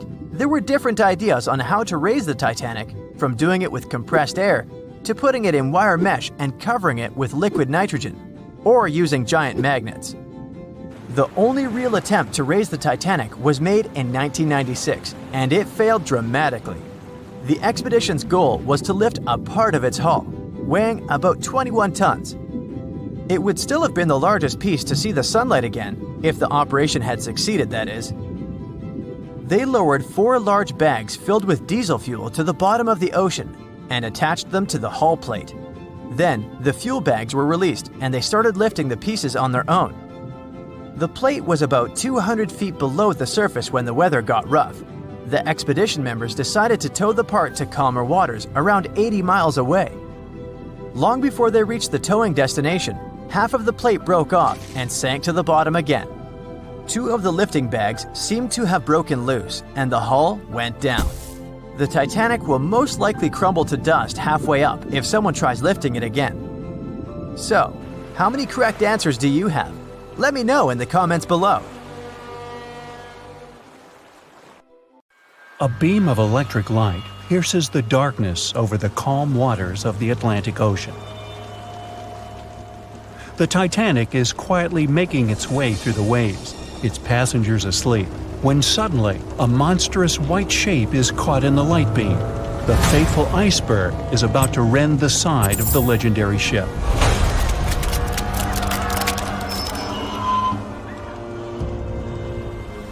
April 14, 1912, only 2 days before someone will take a photo of a giant iceberg with a pretty unusual elliptical shape. It turns out that this iceberg most likely formed out of snow that fell 100,000 years ago. Researchers used computer modeling to figure out its origin. They used data from 1912 and added some new information about winds and ocean currents. They concluded that the iceberg was probably a part of a small cluster of glaciers in southwest Greenland. These days, it's possible to calculate the routes of such icebergs in any given year in the past. So the infamous chunk of ice was on its way from Greenland to an area further south from Cornwall. If the ship had passed through that region only 2 days later, the iceberg would have moved far away from the point where they met. At first, the weight of the most well-known iceberg in the world was 75 million tons. With time, it started to slowly melt away. And when it sank the Titanic, its weight was only 1.5 million tons. By the time of the collision, it had probably been melting for months, but it was still a true monster. When the Titanic sank, the iceberg was 400 feet long, and more than 100 feet of its surface was above the water. Some people believe it was a supermoon that caused the Titanic to sink. That night, there was a rare lunar event. It hadn't happened for 1,400 years. In normal conditions, the iceberg wouldn't have traveled so far south without melting and losing the largest part of its mass. But the supermoon could have been the reason for an unusually high tide that pulled the iceberg away from the glacier way faster than usual. There's a specific type of bacteria that slowly consumes the remains of the Titanic. Salt corrosion, ocean currents, freezing temperatures, plus this rust-eating microorganism might consume the entire wreckage. American actress Dorothy Gibson was aboard the Titanic. She survived, and when she arrived in New York, she started filming a movie called Saved from the Titanic almost right away. The movie was released only a month after the Titanic sank, and in the movie, she even wore the same shoes and clothes she had during the actual disaster. The movie was a big success at that time, but the only known copy was destroyed in a fire. 14 years before the Titanic sank, a novella called Futility had been published, and it seemed to have predicted the whole event. The plot centered around a fictional ship called the Titan that sank during its voyage. The Titan was almost the same size as Titanic, and they both went to the bottom in April. The reason was hitting an iceberg, too. Both the real and fictional ships were described as unsinkable, and both of them had the legally required number of lifeboats, which, as it turned out later, were nowhere near enough. We've seen it in the movie, but there were some real-life love stories happening on the Titanic, too. 13 couples even took a trip on the Titanic as part of their honeymoon. One of the couples owned Macy's department store in New York. Once it became clear the Titanic was rapidly sinking, the woman refused to go into a lifeboat without her husband. But he didn't want to join her while there were still women and children who he thought had to go first. Then his wife gave her coat to her maid. She insisted that the maid should get into the lifeboat, and she wanted her to be warm. As for the woman herself, she decided to stay with her husband till the end. Some people believe Titanic sank because of a mummy, not an iceberg. It all started around 1000 BCE with a mysterious woman who lived in Egypt, in the City of Thieves. People knew little about her, but they called her a priestess. Her mummy was put in a wooden sarcophagus and covered with a large lid with the image of her face and some mystical inscriptions. This place had been hidden until the first half of the 19th century, when a group of locals accidentally came across it. They disturbed her peace. No one knows how, but the mummy disappeared that day without a trace. A couple of decades later, a group of rich friends from England traveled to Egypt and found the empty mummy casket with the image of the priestess, whose dark eyes seemed to be looking into the void. They decided to buy it, but the buyer disappeared the same night before he even got the case. All members of the group had some accidents. The casket changed its location a couple of times until it, as some believe, ended up on the Titanic. It took more than 70 years for a robot submarine to find the ruins of this legendary ship. The wreck lies nearly 13,000 feet under the surface of the Atlantic Ocean, split into two halves. Why did the liner break apart? No one knows exactly. Some think it happened because of the water that got inside when the ship collided with the iceberg. The pressure was so powerful it separated two parts of the vessel, starting with the ship's bottom structure. Others say it was because of the hull rivets. They had a high concentration of slag or smelting residue, and that's something that can cause the metal to split apart. The ship generally had many flaws, starting with the design. The watertight bulkheads weren't completely sealed on top. This allowed the water to flow between the compartments and, in the end, sink the vessel. The iron of the ship's rivets and steel of the hull ended up ruined because of high sulfur content, cold temperatures, and high speeds. The steel shattered and the rivets popped out quite easily. Because of this, Titanic sank 24 times faster than it would have otherwise. If the ship had hit the iceberg head-on instead of ramming it with its side, it would have probably stayed afloat. How come the crew members didn't have binoculars? It would have surely helped them spot the iceberg on time and maybe even avoid the disaster. But the binoculars on the Titanic were locked in a storage cabinet. Only one crew member had the key, and he had been transferred off the ship right before it set sail.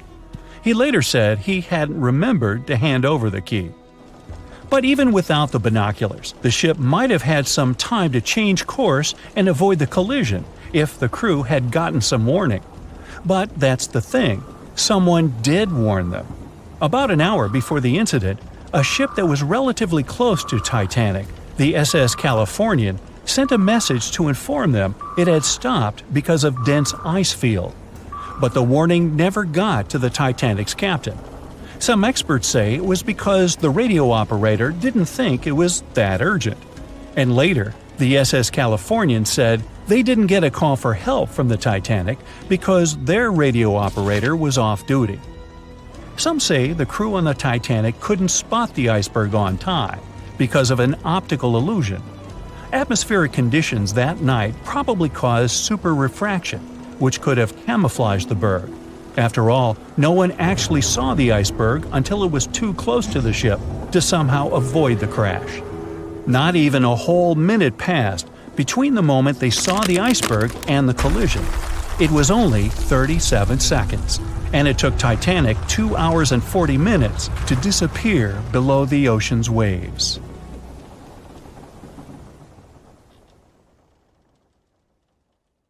The unsinkable Titanic didn't go down peacefully, which made finding its final resting place all the more difficult. The world-famous RMS Titanic sank in 1912, but was only discovered in 1985 on a secret mission. Although people back in the early 1900s had the approximate location of where the Titanic was, they didn't have the right technology to find it. As it went under, the ship sent several CQD signals, standing for Come Quickly, Distress, to a nearby ship named Carpathia. Come at once, we have struck a berg.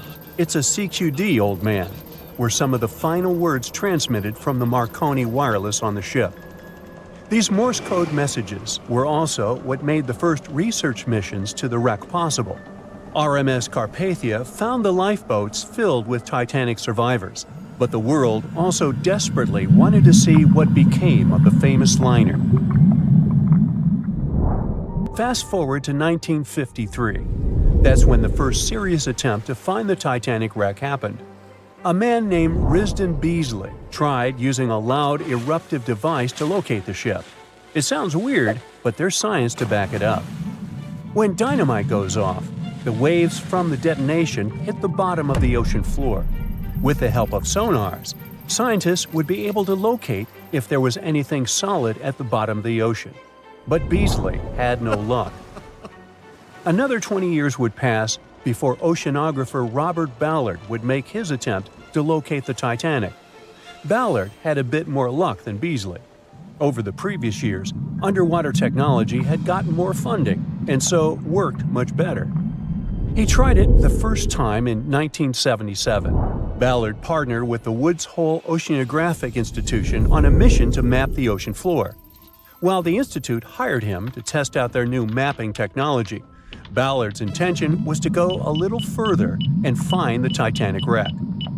In the middle of this new technological ship, there was a hole that allowed for a long pipe to be extended into the water just above the ocean floor. Attached to the end of this pipe, Ballard installed a pod with sonars and cameras. They thought they were in for something big, and so they took the ship to sea to run some tests. That's when, on a trial run, adversity struck. The drill pipe broke, sending all of their expensive material to the bottom of the ocean floor, just like the Titanic. When Ballard failed, another important character came into this story, a man named Jack Grimm, an eccentric oil tycoon. Grimm had become famous for trying to find things such as Noah's Ark, the Loch Ness Monster, and Bigfoot. He also tried to prove the hollow Earth theory, that says that the interior of Earth is entirely hollow and hosts underground cities and nations. His search consisted of trying to find a large hole on the North Pole, and thus venturing inside the hollow Earth.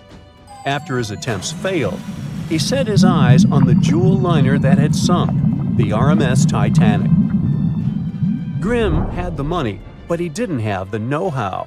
So, as a billionaire, he made a big donation to Columbia University and asked in return to use some of their equipment. He hired a team of highly qualified scientists to help operate the machinery. Here's where it gets a little strange. Jack Grimm was a believer in folklore and non-conventional ways of doing things. So he brought a monkey on board and surprised the research team. This monkey, called Titan, was believed to point to a map and locate lost things. In this case, the Titanic. The scientist went crazy when the monkey appeared and told Grimm it was either them or the monkey. This expedition left Florida without Titan. Yes, there would be no monkey business. They set the course to the exact location of Titanic's last distress signal. They arrived, examined every inch of the ocean floor, but still found nothing. Grimm's first expedition lasted 3 weeks, but unfortunately, they found absolutely nothing. They tried a particularly good search method known as mowing the lawn, where they mimic such movements to map every inch of a larger area around Titanic's distress coordinates. The reasons for failure were important defects in the equipment and terrible weather. That's when that prior searcher of the lost Titanic came back into the picture, Robert Ballard. He didn't have the millions Jack Grimm had, but he had one thing going for him. The marine geologist was working closely with the U.S. Navy to locate 2 nuclear submarines which had sunk in the 1960s. Ballard himself says he was living 2 lives, one as a researcher and the other as a Navy intelligence officer. The deal was simple. He'd have a green light to search for the Titanic after he found the 2 missing submarines. To find Thresher and Scorpion, he used an unmanned submarine vehicle called Argo. Argo was like a little snow sled. It was attached to a bigger ship that sailed above the water. Argo was connected to the ship by a long cable, and it was piloted by a team on board. The sled had sonars and cameras that provided real-time imaging of the ocean floor, so it was a real advancement on other attempts. After much thinking, he had a eureka moment.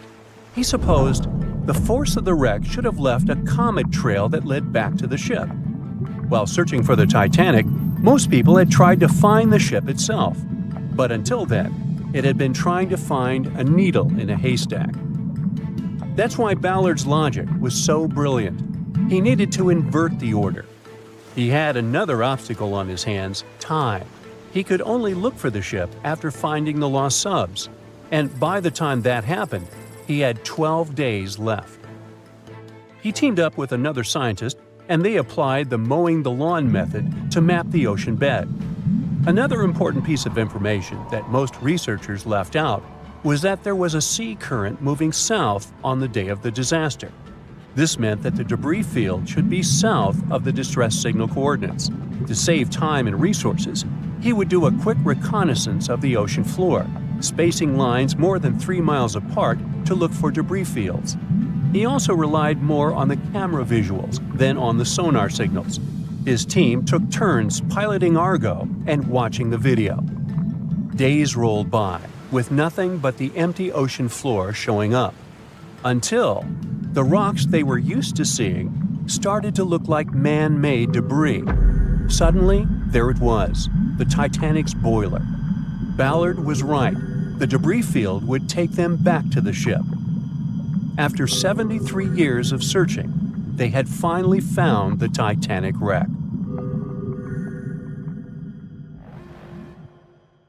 April 14, 1912. The dark night was filled with horrible sounds of a giant metal vessel breaking into two.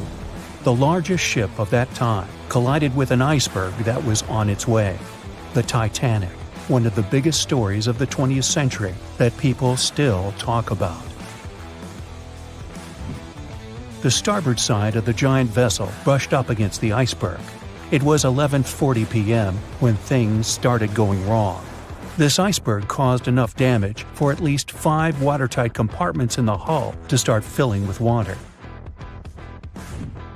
The crew immediately began a brief investigation to see if they could do anything and fix things.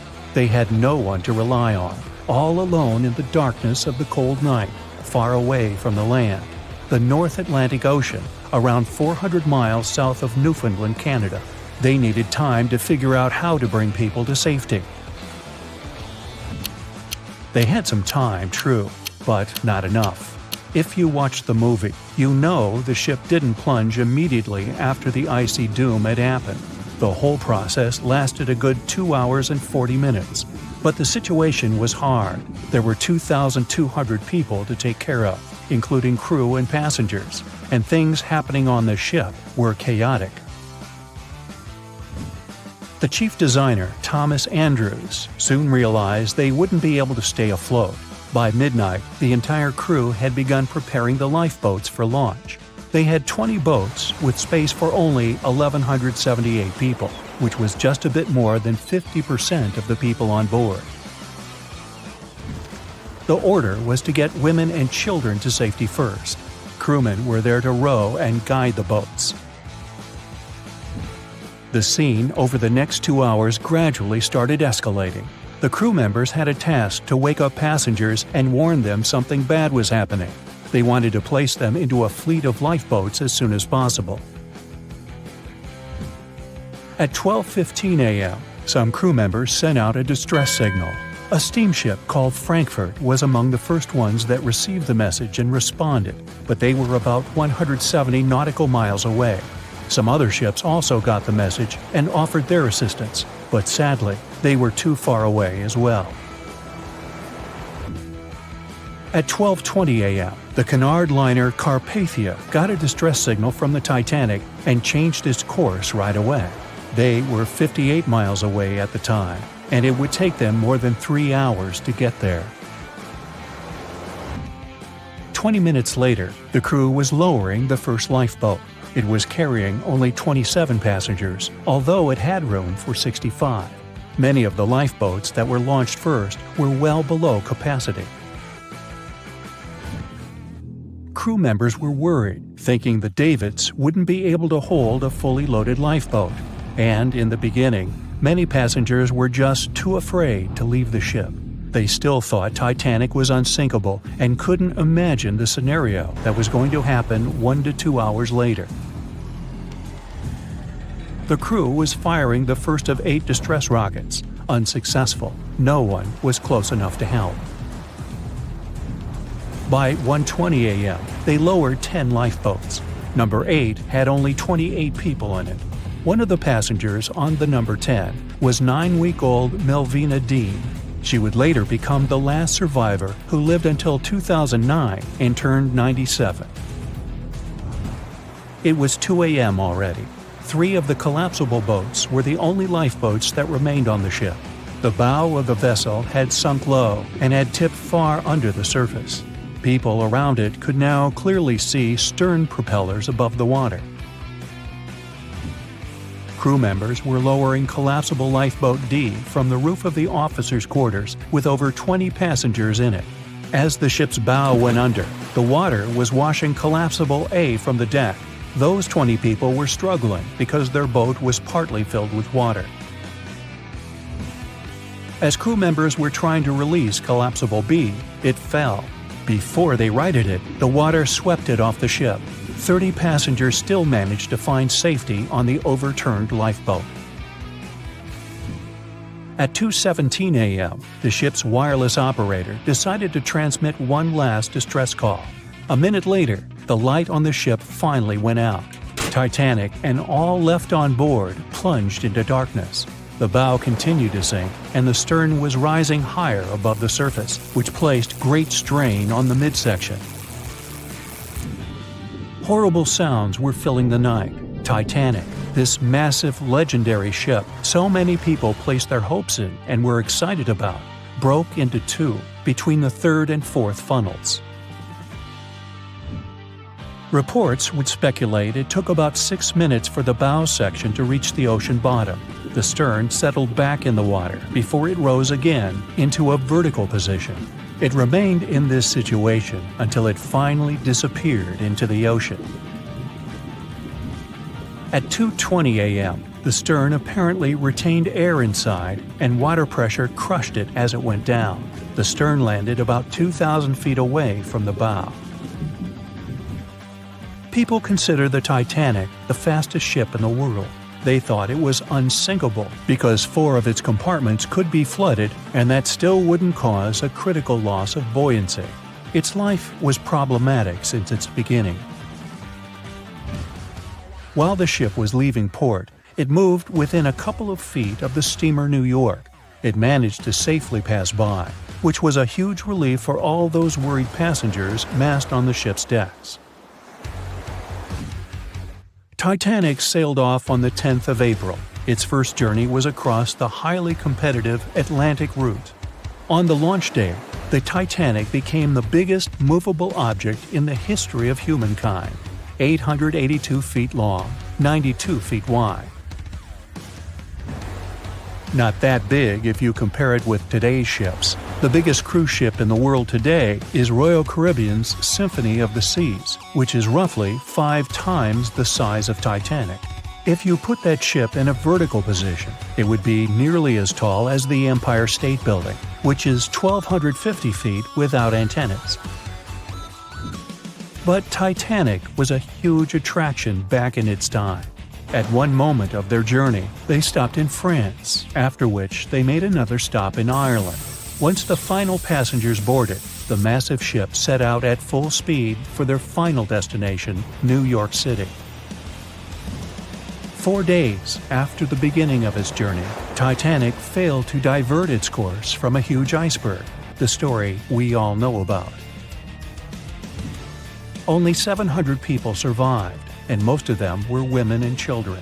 The night was extremely cold, 1 hour and 20 minutes after Titanic had gone down to the bottom of the ocean. Survivors weren't even sure someone was coming to save them. Finally, they saw the light. It was Carpathia coming towards them. They came for the people in the lifeboats. The crew brought them aboard and pulled a handful of other passengers out of the water. Many ships tried to contact Titanic a few hours after it sank. Their messages were never returned. Later, when there was an investigation of what really happened, they discovered the Leyland liner Californian had been less than 20 miles away when Titanic was sinking. But the crew didn't hear the distress signals coming from Titanic because their radio operator was off duty. Countries from both sides of the Atlantic were shocked and horrified when they heard details of what happened to Titanic. They decided to make changes to ship operations, rules that would help avoid such events in the future. They held the first International Convention for Safety of Life at Sea, where they adopted rules for every ship to have lifeboat space for each passenger on board. Also, lifeboat drills became mandatory. They also decided to establish an international ice patrol. Its main role was to monitor icebergs in the North Atlantic shipping lanes. Ships also needed to maintain a 24-hour radio watch. Titanic wasn't built alone. Because of the size of this magnificent ship and all the new equipment it required, it would have been too expensive as a one-off. So the team built the Titanic alongside two sister ships, and both of them had eventful lifetimes. RMS Olympic came first. It was launched in 1910, and for a whole year was the biggest liner in the world. The Britannic was another sister ship that sailed for a while before it too ended down on the ocean bottom. But only Titanic became a legend and one of the most fascinating stories of modern history. The night was dark and scary. A few hundred people were sitting in lifeboats, not knowing what would happen next or what their lives would look like from that moment on. All they knew was the giant ship they had been sailing on just a couple of hours earlier disappeared in front of their eyes. They were alone, waiting for help. Is anyone even coming? They had no idea if the rest of the ships that were traveling relatively close to them had heard their call for help. There was nothing else to do but wait. The Titanic, an iceberg, and one night, April 14th, 1912. It's one of the most famous stories from modern history that everyone talks about, even now, more than 100 years later. The 16 lifeboats on board could only accommodate a little more than 50%, 1,178 people, of the total number of passengers that were on board. And many of them were still half empty.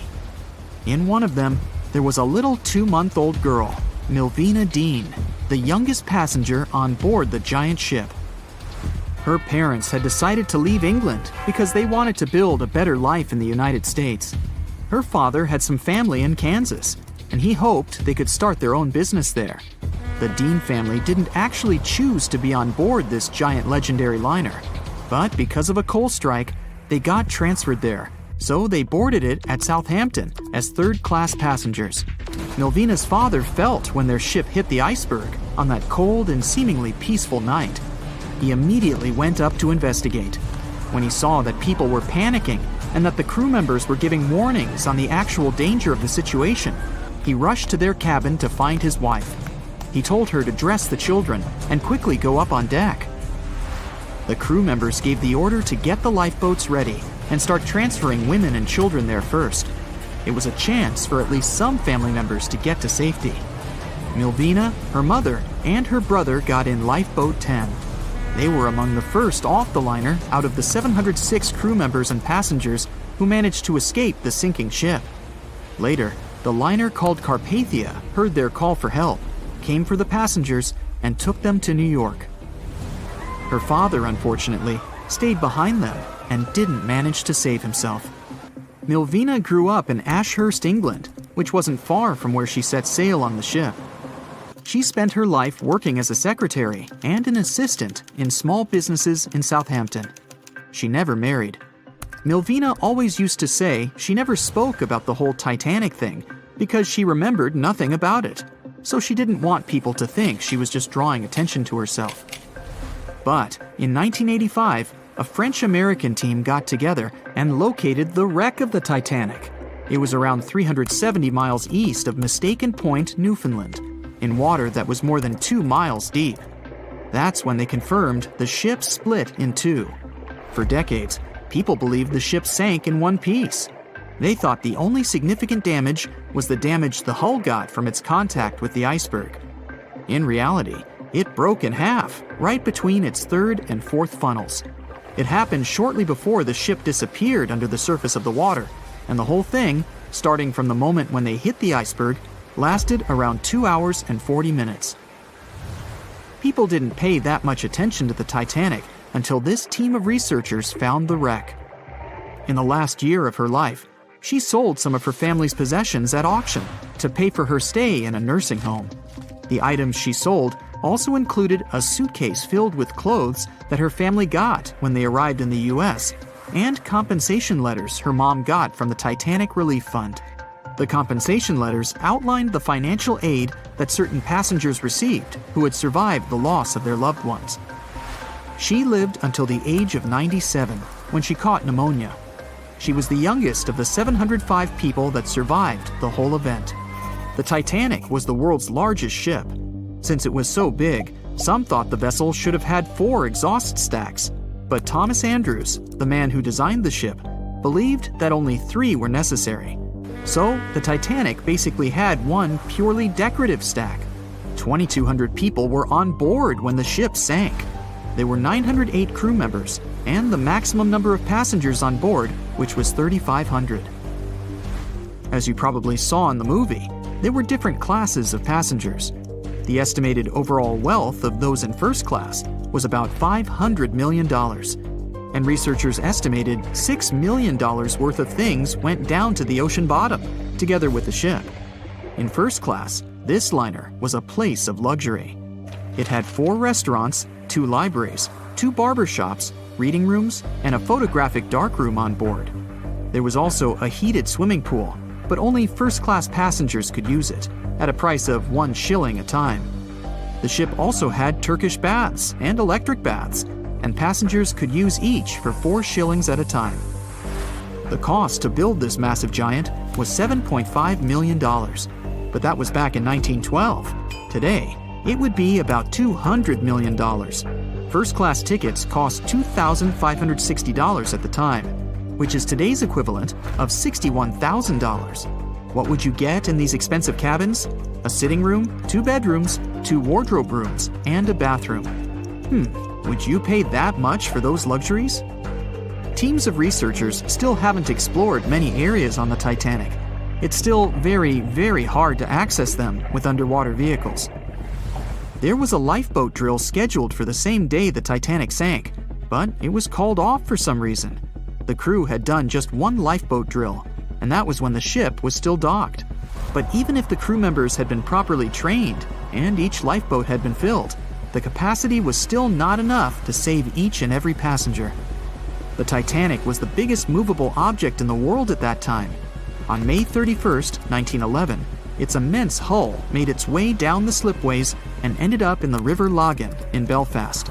Over 100,000 people were there to see the launch, which took just a little more than a minute and went off without a hitch. The people who were in charge of the ship immediately towed the hull to a mammoth fitting-out dock. Thousands of workers spent most of the next year there working hard, building the decks and constructing all those luxury interiors that gave the Titanic its specific look. They were also installing the 29 giant boilers that would power the ship's 2 main steam engines. All that to get the title unsinkable. The ship had more than just one fatal flaw. You may have heard of one of its design flaws. The airtight bulkheads weren't completely sealed on top. This allowed water to flow from one compartment to another, which eventually sank the liner. And Titanic had more flaws. High sulfur content, cold temperatures, and high speeds largely affected the steel of the vessel's hull and the iron of its rivets. The steel here shattered, while the rivets popped out relatively easily. This was the reason the Titanic sunk 24 times faster than we'd expect. There are many theories about what really led to the sinking of such a giant. And one says a full moon from a couple of months before could be one of the reasons. It may have created very strong tides that sent a flotilla of icebergs southward. This was right in time for the Titanic's maiden voyage. Research says an optical illusion prevented the ship from getting help. One famous British historian, Tim Moulton, thought the atmosphere on the night of the sinking created specific conditions that made it very hard for the crew members to spot icebergs. They partially caused something called superrefraction. The extraordinary bending of light causes miraging, and several ships in the area recorded it. Not only did this prevent the crew from seeing the troublesome iceberg in time, but it also stopped one of the ships that could have offered help from identifying the call for help and communicating with the Titanic crew. Also, some say the ship was traveling too fast. From the start, they blamed the skipper for sailing such a big liner at such a high speed, 22 knots, through the cold and unpredictable waters of the North Atlantic, which was full of hidden icebergs. April 1912 marked one of the most terrible tragedies in the history of the world. The most unsinkable vessel, the pinnacle of engineering at that time, the huge Titanic, sank. On that dark, moonless night, the ship had many chances to save its passengers. There was another ship just a few miles away that could have saved the Titanic, but it didn't. It wasn't a phantom ship, and it's not some legend or a theory. This is a documented reality. There are records and witnesses' statements confirming this. But why didn't this ship help? Let's find out what happened that night by looking at these events from 3 different points of view. Let's start with the Titanic version. 11:30 p.m. The moon hides behind black clouds. Visibility is bad. Everything is calm on the Titanic. Under the captain's guidance, the communications operator stays in touch with the mainland through the radio. At this moment, some stranger breaks into the frequency, interrupting the operator's communication. It's unclear what this strange man wants and what he's talking about. The operator doesn't try to figure it out. He shouts at the guy, demanding him to disconnect. The connection is interrupted. At 11:40 p.m., the Titanic crashes into an iceberg. The ice breaks the hull. Water begins to flood the lower decks. Nobody is panicking yet. 20 minutes later, at midnight, the ship's crew sends a distress signal through the radio frequency. Few people understand how bad the situation really is. After 20 minutes, at 12:20 a.m., they start lowering lifeboats with passengers. At 12:25 a.m., they receive a response to the distress signal. This is RMS Carpathia. Their captain reports they're already sailing at maximum speed towards the Titanic. But the problem is that the crash site is 58 miles away. This means Carpathia will only be here in 4 hours. At 12:45 a.m., the sinking ship's crew release rockets into the air. These flares are one of the main reasons for the terrible fate of many passengers, but more on that later. 90 minutes later, the Titanic's deck breaks and the ship dives underwater. At 4:10 a.m., the Carpathia finally arrives at the shipwreck location. The crew members make heroic efforts to save all the people. They take 705 survivors on board. At this moment, another ship appears. It's SS Californian. The Carpathia sails towards the New York coast with all the people. The Californian floats in search of passengers and finds nothing but wreckage. The ship was only a few miles away while the Titanic sank into the icy water. The Californian could have saved these people, but did nothing. Its captain, Stanley Lord, made one of the most terrible acts that a sailor can allow. He didn't help a sinking ship. When the world found out about all this, they detested Captain Lord. They couldn't bring charges against him, and the trial didn't punish him. But his career was ruined entirely, as no other ship company would hire him. Despite this, he never confessed he had been guilty. Before he passed away, the captain said it hadn't been his fault. If this was true, then what happened there? This brings us to the Californian version. It's the night of April 14th. The Californian is sailing in the cold waters of the North Atlantic. The ship gets into a section with a lot of icebergs. At 10:10 p.m., Captain Lord stops the ship. It's too dangerous to move around this area, as they can damage the hull. At 11 p.m., the ship starts drifting. It's impossible to move in such conditions with such poor visibility. The captain knows that the Titanic is coming here, so he orders the radio operator to warn the ship about the danger. Radio operator Evans turns on the receiver and tries to contact the Titanic. He spends about 30 minutes on it. The connection is finally established. At this moment, the Titanic radio operator is speaking with the mainland. Evans interrupts this conversation and tries to warn the ship about icebergs. The operator doesn't understand Evans' words. He's annoyed because Evans broke into the channel so brazenly. He shouts at Evans and cuts the connection. Tired, Evans turns off the receiver and informs his superiors about the incident. It's still a mystery how the captain reacted to this news. He probably thought the Titanic knew about the danger. He lets Evans go to bed. If Evans hadn't turned off the radio and waited 1 hour, he would have heard a distress signal from the Titanic. But you shouldn't blame him. At this point, he has no official reason to stay at the transmitter. Evans is too exhausted and can't fight drowsiness. So, Evans goes to bed. The Titanic begins to sink. Its captain sends a distress signal. The operator on board the Carpathia catches it, but the Californian doesn't, since the receiver is turned off. Captain Lord can't sleep. He feels that something is wrong. Meanwhile, the Titanic is rapidly sinking under the water. The captain gives the order to launch rockets into the air. And here is where one of the critical mistakes takes place. They release warning lights, but they are not red. The crew forgot to take red rockets on board for some reason, so they lit up the sky with a bright white light. If you need to send a distress signal, you need to release red lights. Captain Lord sees these lights, but doesn't perceive them as a cry for help. It can't be that there are no standard red rockets on such a massive ship as the Titanic. But, unfortunately, it can. Captain Lord thinks the Titanic is sailing away. Perhaps there is some unknown reason behind those white lights, but he doesn't really know. So, Captain Lord has no idea that the Titanic is sinking. He still decides to contact the ship, but this time, not through radio communication. Captain Lord doesn't wake up the radio operator and sends a signal to the Titanic through a signal lamp. It's important to understand that many old-school captains didn't take radio communication seriously. They didn't understand the value of this technology. That's why Captain Lord doesn't wake up Evans. He sends light signals, but the Titanic doesn't respond. Many survivors later mentioned seeing the flashing lights of the Californian, but there was nothing they could have done. The ship's crew doesn't hear their cries for help. At 2:20 a.m., the Titanic completely goes underwater. A little more than 2 hours later, radio operator Evans wakes up and turns the transmitter on. He hears many rescuers talking about the sunken ship. Evans understands everything. He reports this to the captain. At that moment, the Californian immediately heads to the wreck site. They meet Carpathia there.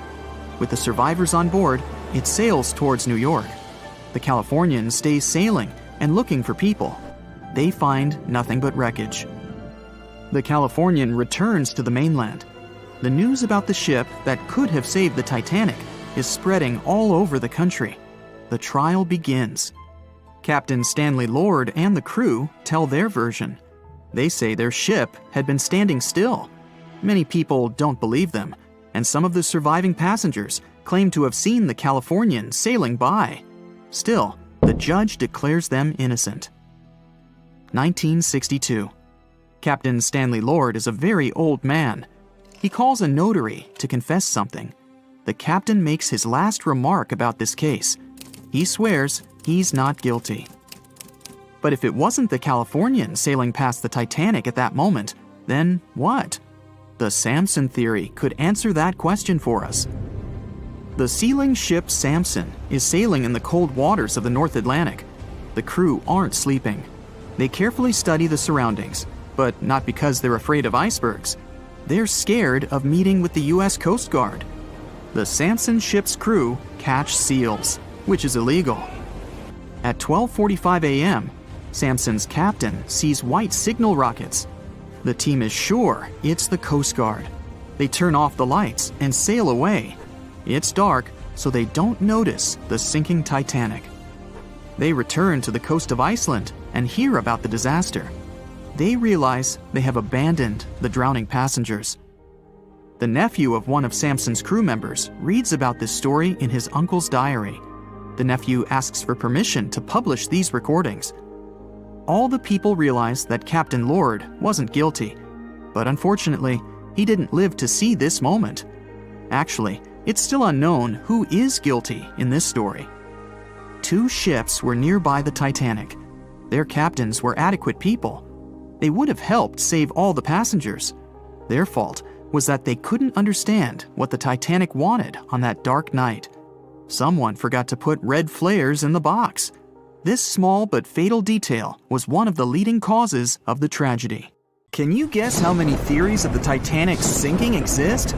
Right, loads, including a theory of my own, which I'm going to share with you today.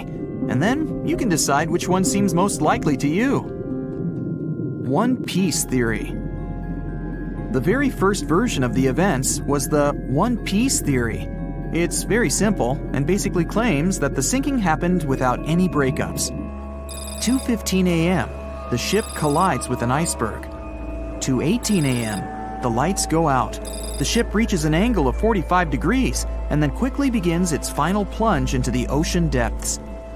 2:20 a.m., only about 3 minutes later, the RMS Titanic disappears under the surface of the ocean for good. The liner doesn't break, it just goes down as a whole piece. Of course, this can't be true. In April 1912, the Titanic was not only the largest ship in the world, but also the largest ship ever built. It's hard to believe that such a heavy vessel could have gone down without breaking. That's just impossible. Well, I mean, you can't blame the theorists. Before we found the wreckage, there were no other theories. Wait a minute, or were there? The day after the disaster, the survivors gave their interviews. They talked about what had happened, and some of them claimed that the ship had actually broken in two when it had been flooded. For example, Jack Thayer, a 17-year-old boy, outlined the sinking as he remembered it, and L.D. Skidmon drew a sketch based on his description. The picture clearly showed the ship breaking in half. But no one believed Jack or other witnesses. There was no evidence, so their claims were received with a grain of salt. But in 1985, things changed. First, breakup theory. That's when Robert Ballard found the wreckage of the Titanic in the depths of the ocean. When people saw the wreckage, it became clear that Jack and the other survivors had been right. The Titanic did indeed break in two when it sank. So it's time for a new theory. 2:15 a.m. The keel breaks, the starboard list eases, and the hull continues to bow and crumble. 2:17 a.m. The galley sections break off. The towers immediately drop under their own weight. The lights go out. The stern is pulled into the air. The bow breaks off and starts sinking. The aft is barely hanging on to the starboard side of the stern section superstructure. The stern section slowly lists over to port as it begins sinking again. It rises up one last time and pivots in a semicircle as it sinks. It all sounds pretty convincing, right? But people began to find plot holes in this theory. For example, the Titanic couldn't have held together until it reached such a high angle. The breakup would have had to begin much earlier. This only meant there was still a vast field for research and speculations. So people started to come up with their own possible scenarios. How about we look first at the ones no one likes? V-break and Aaron 1912 V-break. According to the first breakup theory, the Titanic reached a high angle, and the weight of its unsupported stern caused it to crack from the top down. But it's physically impossible. So, are there any other ideas? In 2006, Roger Long, a naval architect, decided to research a so-called V theory. 2:17 a.m. The breakup begins at a shallow angle, perhaps as little as 11 degrees.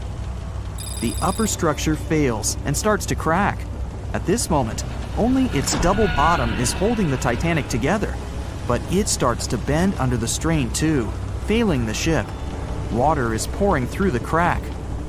It increases the weight in between the two sections, bending the Titanic the other way and pulling it into shape somewhat resemblant to the letter V. The upper decks get mangled and bent together. The bow heads for the bottom, and the stern is the last to sink. This theory has since been disproven many times, though. Roger Long believed it because the broken edges of the upper decks in the Titanic's bow section were all mangled and crushed. However, we have learned that it happened because of the so-called hydraulic downburst, the force of the water crashing into the deck as the Titanic hit the ocean floor. Another V-break theory states that the bow had risen out of the water after the break. This theory was mainly peddled by one former Titanic enthusiast. But not only has this theory been proved to be physically impossible due to the bow's incredible mass, it was also inspired by incorrect information. Remember Jack Thayer?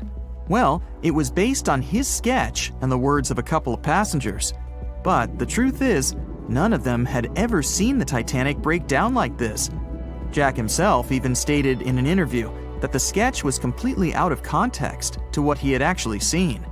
It was drawn by a passenger on the Carpathia, the ship that received the Titanic's distress signal and came to its aid. It couldn't be used as evidence.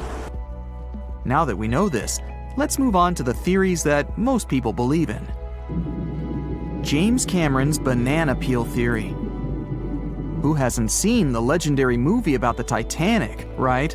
It became the leader of the 70th Academy Awards ceremony in the number of nominations and awards, and deservedly so. But did you know that James Cameron had been interested in the Titanic for many years and studied the ship's history? His books and research are very detailed, and he even came up with his own version of the events. It's called the banana split theory, and this is actually what you could see in the movie. Here's how it goes. The Titanic reaches a 23-degree angle and fractures down to the keel. The double bottom acts as a hinge as the stern falls down. When the double bottom fails, the bow and the stern separate. The stern lists to port, standing vertically, and then begins to go underwater. This theory is the most scientifically accurate one, along with Roy Mengot's theory. Wait, who's Roy Mengot? Mangot theory. Roy Mengot was an engineer who came up with the most plausible theory for the time being. 2:17 a.m. The lights go out on the Titanic. At this moment, the ship is at an angle of 20 to 23 degrees. Suddenly, the vessel snaps in two just around the third funnel. It causes the stern to settle into the water. The keel fails first. The draft and lower hull are crushed and break apart. Water surges into the bow and stern of the ship through the huge cracks, causing the bow section to sink beneath the waves. The stern rises up to the angle of 70 to 90 degrees, and then it sinks too. This theory seems to make the most sense, but it's quite controversial.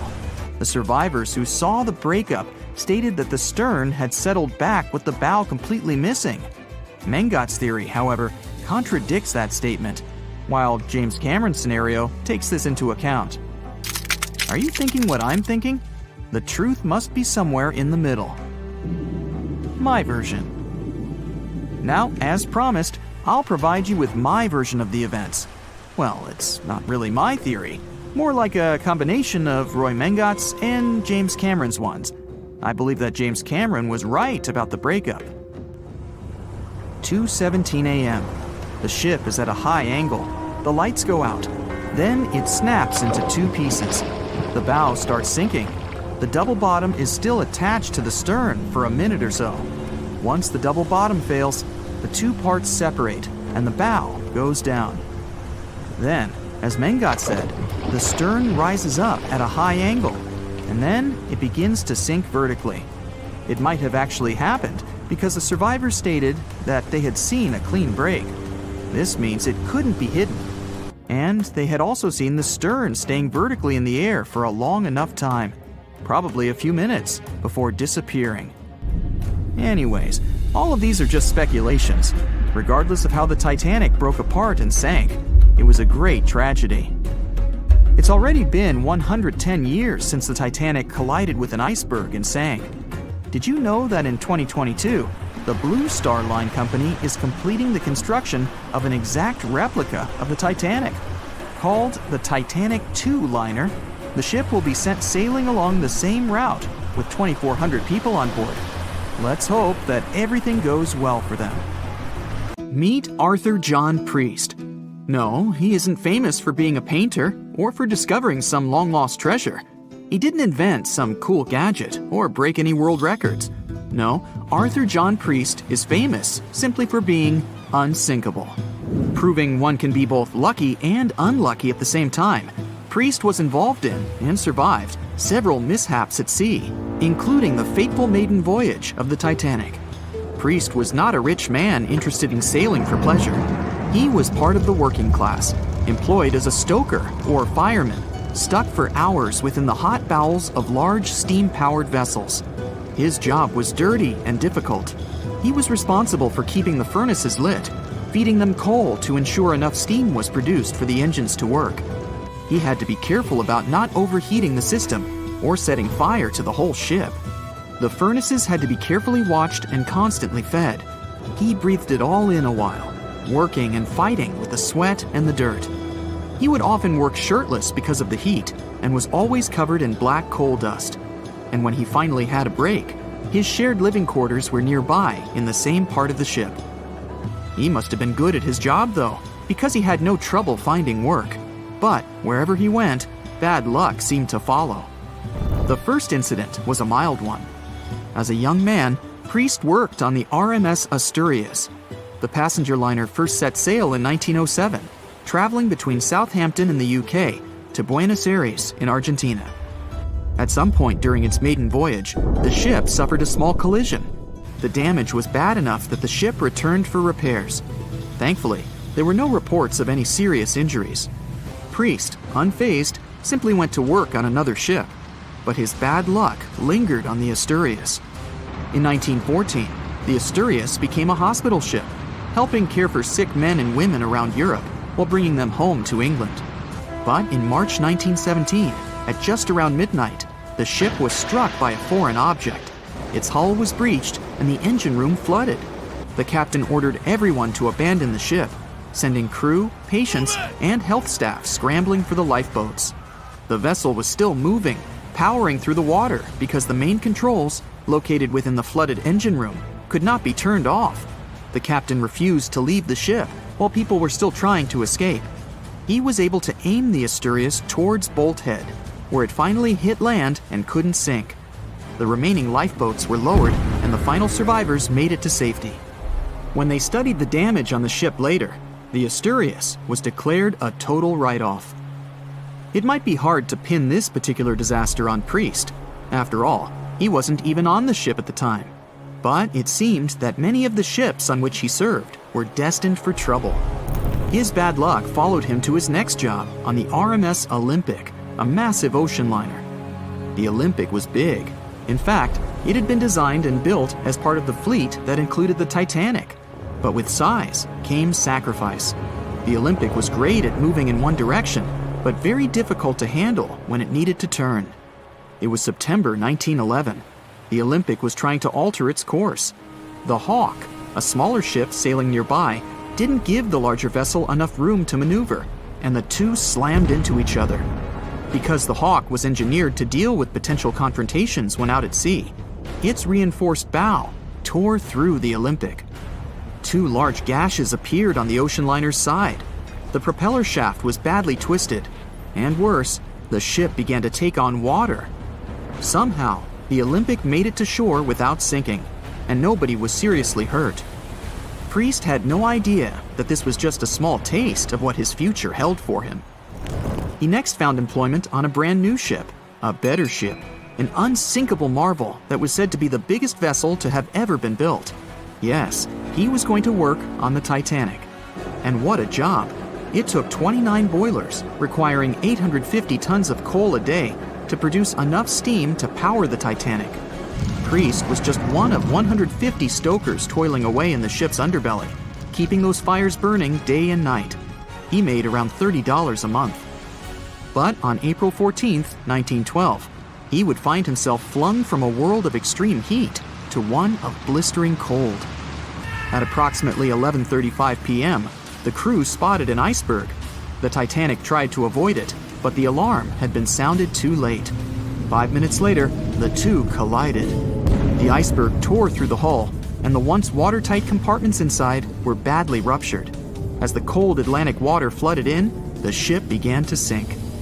Distress signals were sent, but the closest ship, the Carpathia, was over 3 hours away. In the dark of night and stuck in the middle of nowhere, the crew and passengers panicked. Those who could scrambled for the lifeboats. Others jumped into the icy waters. In total, only 706 survived that terrible night. Priest, at the time of the collision, was down in the ship's lower quarters. He was on break, relaxing from a hard day of work. And as the ship went down, so did his chances of survival. He and his fellow workers were in the most dangerous position on the ship. They had to make their way through a maze of corridors and gangways, some of which were flooded, in a mad dash to the deck. and then they faced the frigid water, jumping in and desperately swimming to safety. The ocean was so cold that Priest even suffered frostbite before finding his way onto a lifeboat. He was one of only 44 stokers to survive that night. After an experience like that, most of us would never set foot on a boat again. But Priest had to work. His next job also ended in disaster. He was offered employment on the HMS Alcantara. It went down in 1916, and Priest was again one of the few to make it to safety. He was badly wounded in the process. But he kept pressing his luck, and his next job as a stoker may have felt eerily familiar. He would be working on a ship built by the same people behind both the Olympic and the Titanic. And this ship, named the Britannic, was the biggest of the three. It was also believed to be a superior vessel, fitted with new safety features after the Titanic sank. For example, it had 48 open lifeboats, 46 of which were the largest ever used on a ship before. 2 of these were even motorized and equipped with special communication devices. The good news? The Britannic survived its first trip without incident. It was already doing better than the Titanic ever did. However, on November 21, 1916, the Britannic was shaken by a loud explosion while traveling through the key channel in the Aegean Sea.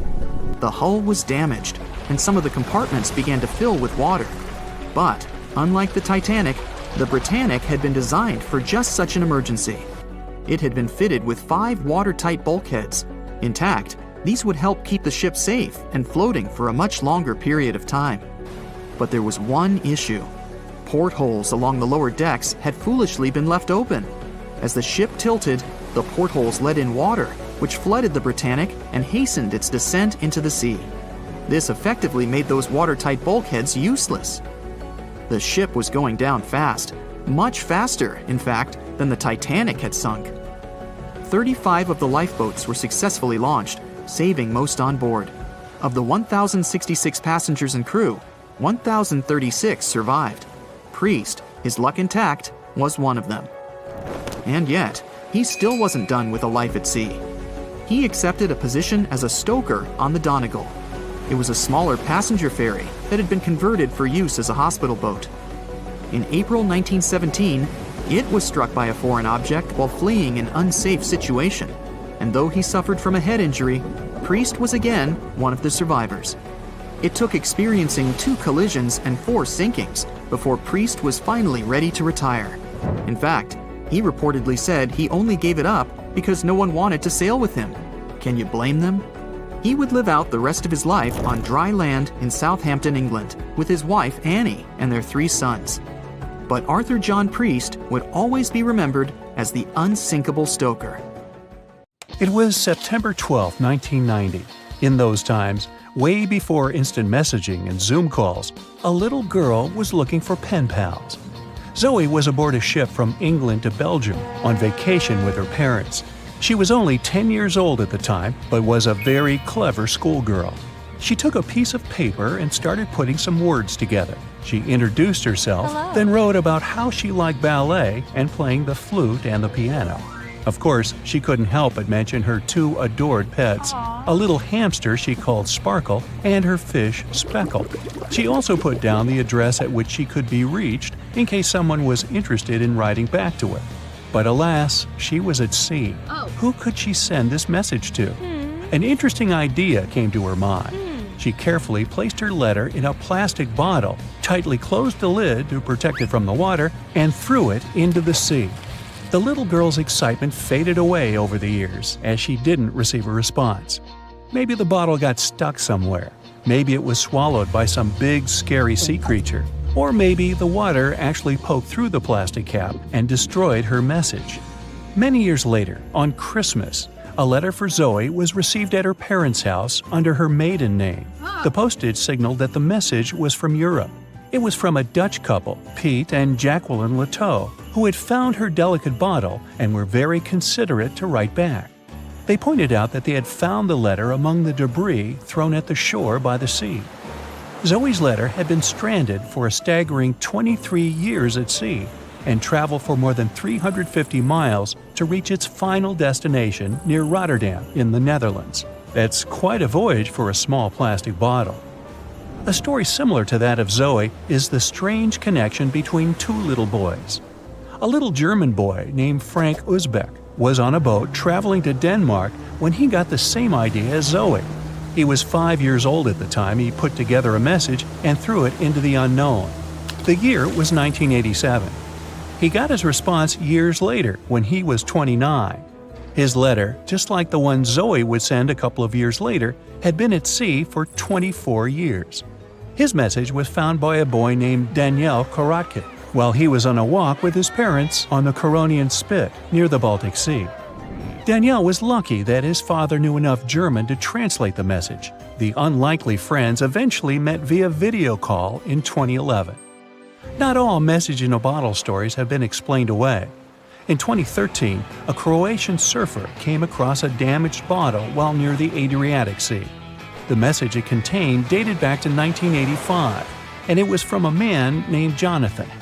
The sender was eager for his letter to reach a woman named Mary, and he also expressed his keenness for her to respond.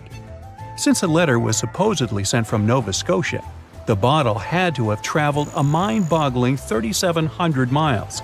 The message went from the Atlantic Ocean, entered the Mediterranean Sea, and reached the Adriatic shores in Croatia. The identities of neither John nor Mary were ever discovered. There are also messages in a bottle with wonderful love stories to share.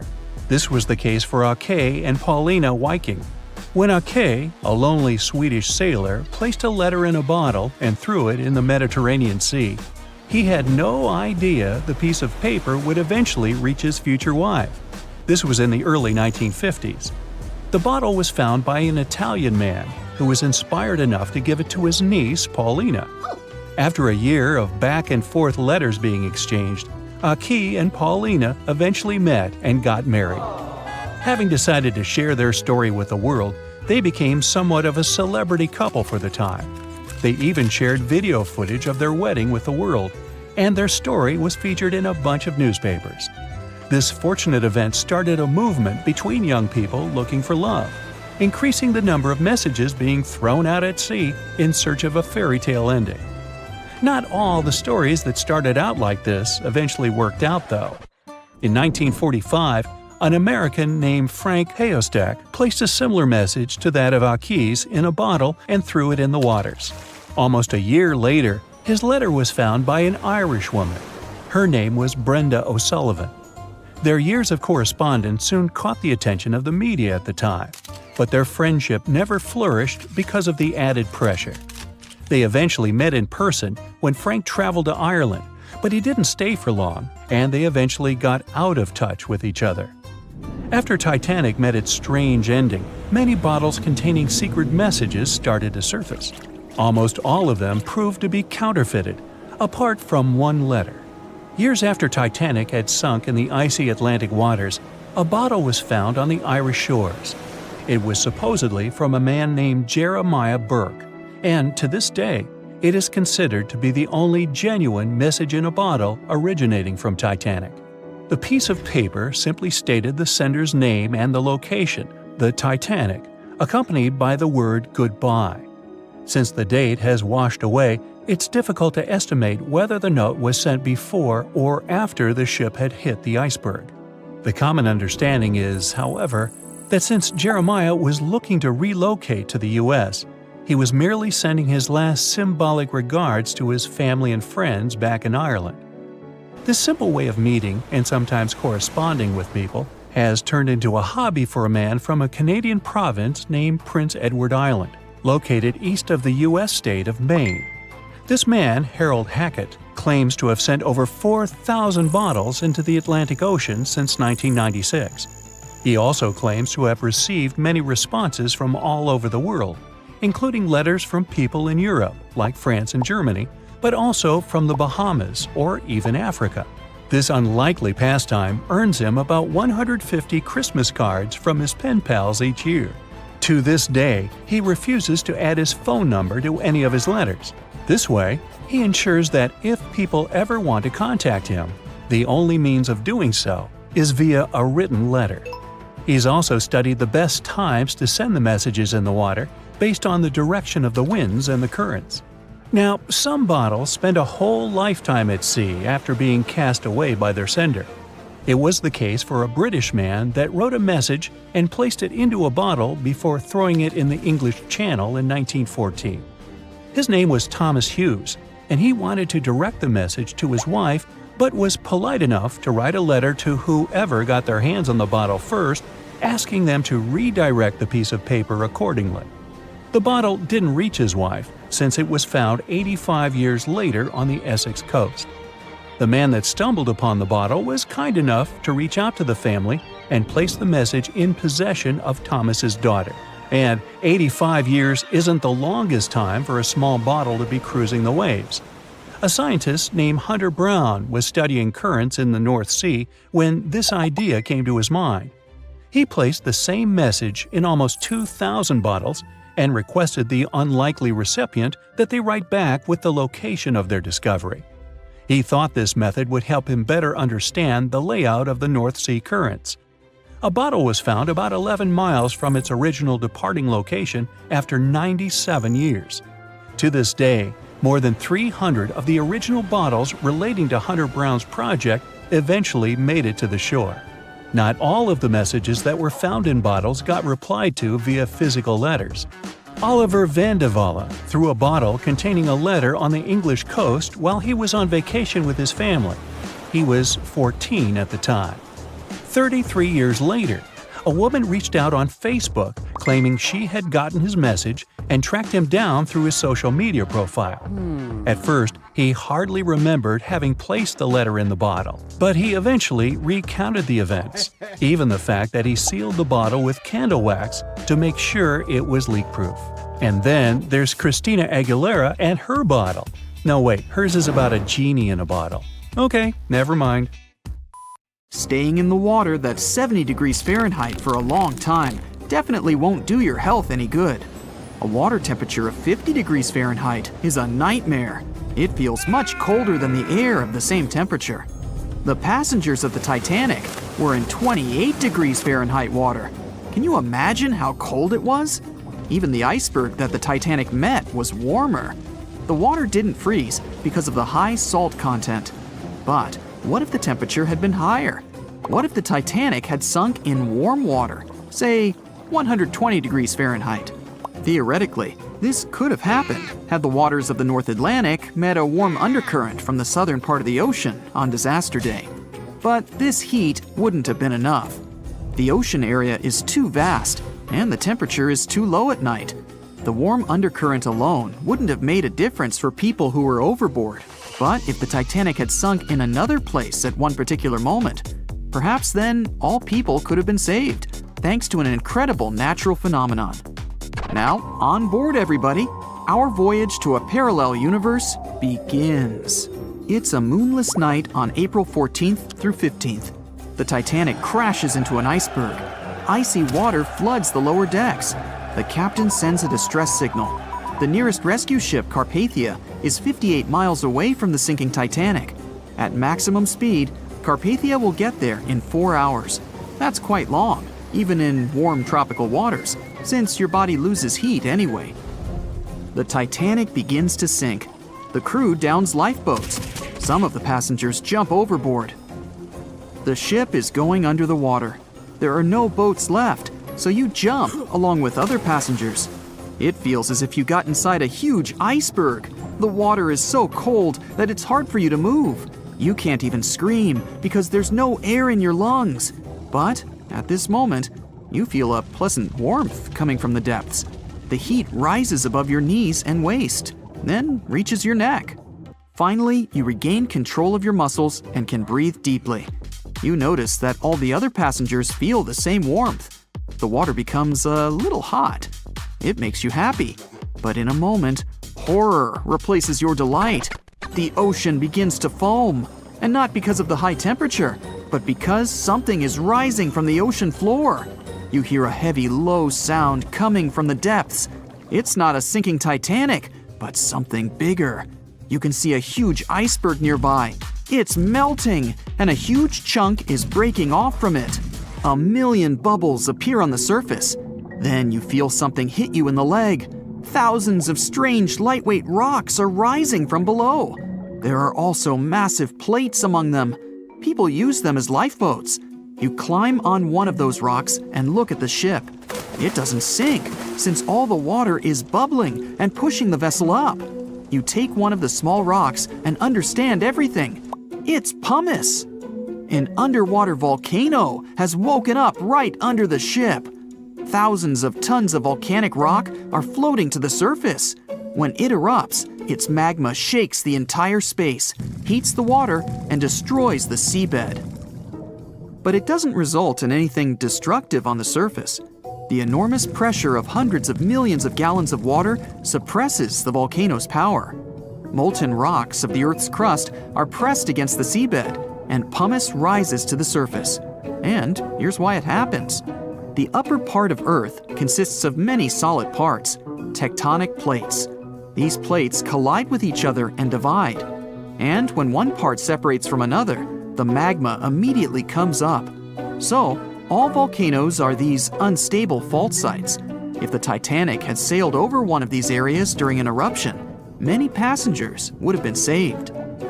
Back in the parallel universe, you notice the Titanic starts sinking again. The water is no longer bubbling. The volcano has gone out. In a matter of seconds, the ocean turns icy again. Fortunately, you have your pumice lifeboat. This is enough to wait for rescuers. But let's imagine a situation with no underwater volcano and an iceberg. A situation when the water was warm from the very beginning. One of the engines in the motor compartment of the ship breaks down. Several pipes burst because of increased pressure, and now there's a crack in the ship's body. Water is filling the lower decks. The ship is sinking. People evacuate on lifeboats. There's less panic since the night is warm and no one is freezing. Each passenger gets a life jacket. The ship is breaking. You understand that you have to jump. The Titanic goes underwater. Many passengers fall overboard in horror. They dive into the dark ocean and immediately come to the surface. Panic and complete chaos take over. The ship disappears in the dark, and finally, it's all silent. A few minutes pass, and you notice there's no panic at all. The water is warm. Almost all passengers have life jackets. Someone is floating on the wooden ship wreckage. After a couple of hours, the water no longer seems so comfortable. The ocean takes away your body heat. To keep warm, passengers swim closer to each other in a tight circle. Yeah, now it's quite possible to wait for another couple of hours till the rescuers come. People on lifeboats sail closer and take those who freeze on board. Passengers take turns, 20 minutes in the water, then 20 minutes in boats. It's essential not to take your clothes off. Even a wet outfit helps keep your body warm for longer. And when it seems that everyone is saved, somebody screams. A girl in a boat looks scared. She trembles with fear and points her finger into the black water. Passengers try to see what's there and notice a triangular fin. 1, 2, 3. There are so many of them. The noise of the sinking ship has attracted a group of sharks. And now they are circling the survivors, hoping to satisfy their hunger. They're swimming slowly. It doesn't look like they're going to attack. But you should keep your eyes open, as these fish are some of the world's most aggressive and dangerous sharks, the bull sharks. They can be agile, fast, and unpredictable. They don't swim in the cold waters of the Atlantic, but the water in this parallel universe is perfect for them. The sharks are strong and sturdy. They create the illusion of slowness to relax their prey. They're called bull sharks because of their short, blunt muzzle, like that of a bull, and they like to hit a target or other sharks with their forehead. Several fish are ramming boats. Someone falls into the water. Fortunately, people help them back on board. The sharks aren't going to retreat. Chaos and panic ensue. People are screaming and splashing the water with paddles to scare away the fish, but it doesn't help. One of the sharks opens its toothy mouth and clings to a boat. At this moment, you notice more fins nearby. A pack of great white sharks arrives at the party. They are some of the most dangerous animals on the planet. They're big, fast, and strong, and their 300 triangular teeth lined in several rows are sharp as blades. Great white sharks swim around the boats and scare away the bull sharks. You fall off the boat and see a big fin approaching you. Fear awakens the survival instinct in you. You're trying your best to swim away from the shark as far as possible. Of course, it's useless, since the shark is much faster and will definitely catch you. You feel your foot touching the shark's nose. The other foot gets into the toothy mouth. You scream in horror. After a second, the shark lets you go. Great white sharks rarely attack people. If they bite, it's just to test you. After all, the shark's favorite prey is seals. It simply loses interest if it realizes you aren't a seal. But if the shark is starving, it doesn't matter to it what kind of prey you are. Lucky for you, this one is not like that. Those survivors in the boats have almost nothing to fear either. Great white sharks don't attack them. They can push boats slightly, but only to test them. The great white shark is swimming away from you. But a bull one appears, and it looks like it's hungry. The shark is swimming towards you, opens its mouth, and a loud ship horn penetrates the water. This is the RMS Carpathia that has come to the rescue. All the sharks swim away scared. All passengers are saved. Back in our universe, another ship that had been nearby could have saved the passengers much earlier. But that's another story. Over a century ago, the Titanic struck an iceberg and sank to the bottom of the Atlantic Ocean. Of the 2,240 people on board, only around 700 survived. Since then, the tragedy has been the subject of endless movies, documentaries, and books. And though we've learned a lot about the ship and many of the people on board, we hardly know anything about the iceberg responsible for the catastrophe, especially anything concerning its size. But maybe we can find some clues. The Titanic was constructed by the White Star Line as part of its new fleet of passenger liners. At the time, it was the largest ship ever built, and it lived up to its name. The ship was 883 feet long, equal to 2.5 soccer fields placed end to end, and 175 feet tall, which is close to 10 giraffes standing on top of one another. From the waterline to the deck alone, the boat was 60 feet high. That's close to the height of a 4-story building. The Titanic was big enough to have veranda cafes, a restaurant, a reading and writing room, a Turkish bath, a gym, and squash courts. There was even space for a swimming pool. The liner could carry a total of 3,300 people, including 2,435 passengers and 900 crew members. Although luxury was important, safety was paramount. The Titanic had been designed to have 16 watertight compartments below its deck. If the ship's hull was somehow compromised in an accident, up to 4 of these compartments could take on the water, while the remaining 12 would keep the ship afloat. Philip Franklin, vice president of the White Star Line, said this was what made the ship truly remarkable. It's believed that the man said, "There is no danger the Titanic will sink. The boat is unsinkable, and nothing but inconvenience will be suffered by the passengers." He was so very wrong. The ship left England for its first and last voyage on April 10, 1912. And all it took was a single iceberg to bring that mighty vessel down. Icebergs are fascinating. They are formed during a process called calving, when large chunks of freshwater ice break free from glaciers and float away into open water. They eventually melt away and disappear. In the northern hemisphere, the majority of these icebergs come from Greenland. In the south, they come from Antarctica. What you see on top of the water is only a small portion of an iceberg. This is just the tip. Most of it, up to 90%, is hidden under the water. Only when you examine pictures of the entire thing can you truly appreciate how massive icebergs are. It's the part of the iceberg you can't see that is often the most dangerous. Beneath the waves, it can have jagged edges in random places. A ship can easily get too close without realizing it, resulting in serious damage to the bottom of the boat. And it's not just big icebergs you have to watch out for. Smaller ones, which are more difficult to spot, can prove to be just as dangerous. A growler, for example, is under 7 feet long, with just a bit more than 3 feet showing above the water. And a slightly larger bergy bit is less than 15 feet in size. The dangers of icebergs were well known when the Titanic set sail. In 1901, The Islander was traveling through the inside passage to Alaska. It collided with an iceberg and sank immediately. Luckily, 138 of the 178 people on board made it to safety. Back then, there wasn't any special equipment for detecting icebergs. The best tool was your eyes. From a special vantage point above the ship called the crow's nest, 2 members of the crew had to stare out over the ocean and watch for potential hazards.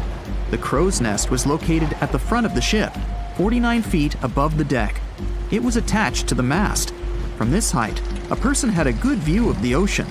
If they saw anything suspicious, they could ring a large bell to sound the alarm. After that, they could call from a special telephone to warn the captain of any danger. But imagine what a horrible job this would have been, especially on the night the Titanic sank. The crow's nest wasn't a warm and cozy room surrounded by windows. Instead, it was a large open tub exposed to the elements. On April 14, 1912, the air temperature was around 39 degrees Fahrenheit, which is close to freezing. With the ship moving at about 23 knots, more than 26 miles per hour, the sailors must have felt that frigid cold air pressing against any exposed skin. The only good thing about the job was that the shift only lasted 2 hours. Frederick Fleet was the sailor who actually spotted the iceberg that sank the Titanic. He was up in the crow's nest, working with Reginald Lee at the time. Fleet kept track of the left side of the ship, while Lee scanned the right. It was 10 p.m. when the 2 men started their shift. They had already been warned about the possibility of ice. But when you're cold and it's dark, it might feel like an impossible task. Even worse, the 2 men didn't even have binoculars to make the job any easier. Fleet would later insist that having binoculars would have prevented the tragedy. With about 20 minutes remaining on the job, the sailors noticed the iceberg. Fleet rang the bell, once, twice, and again. He then called up to the bridge to inform the crew. At first, the call seemed to come in the nick of time. The ship's engines reversed, and the massive ocean liner managed to turn.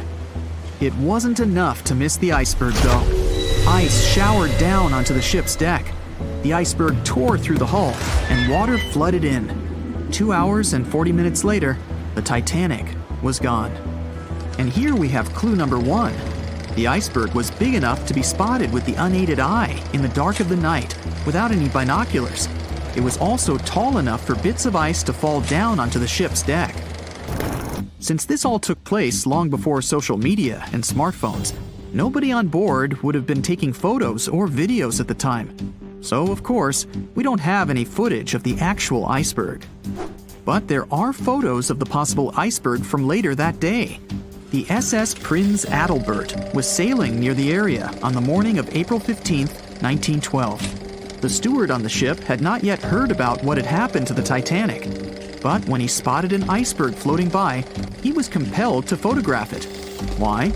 There was a line of red paint along the bottom of the iceberg, indicating that it had likely collided with a ship sometime within the previous 12 hours. A second photo was taken from a ship called the Minia, which was sent into the area to look for debris from the collision. Captain de Carteret said that among the wreckage, he had seen only one iceberg. He also noticed a streak of red paint on it. From the photos and witness accounts, newspaper reports estimated the iceberg to be 50 to 100 feet high and 200 to 400 feet long.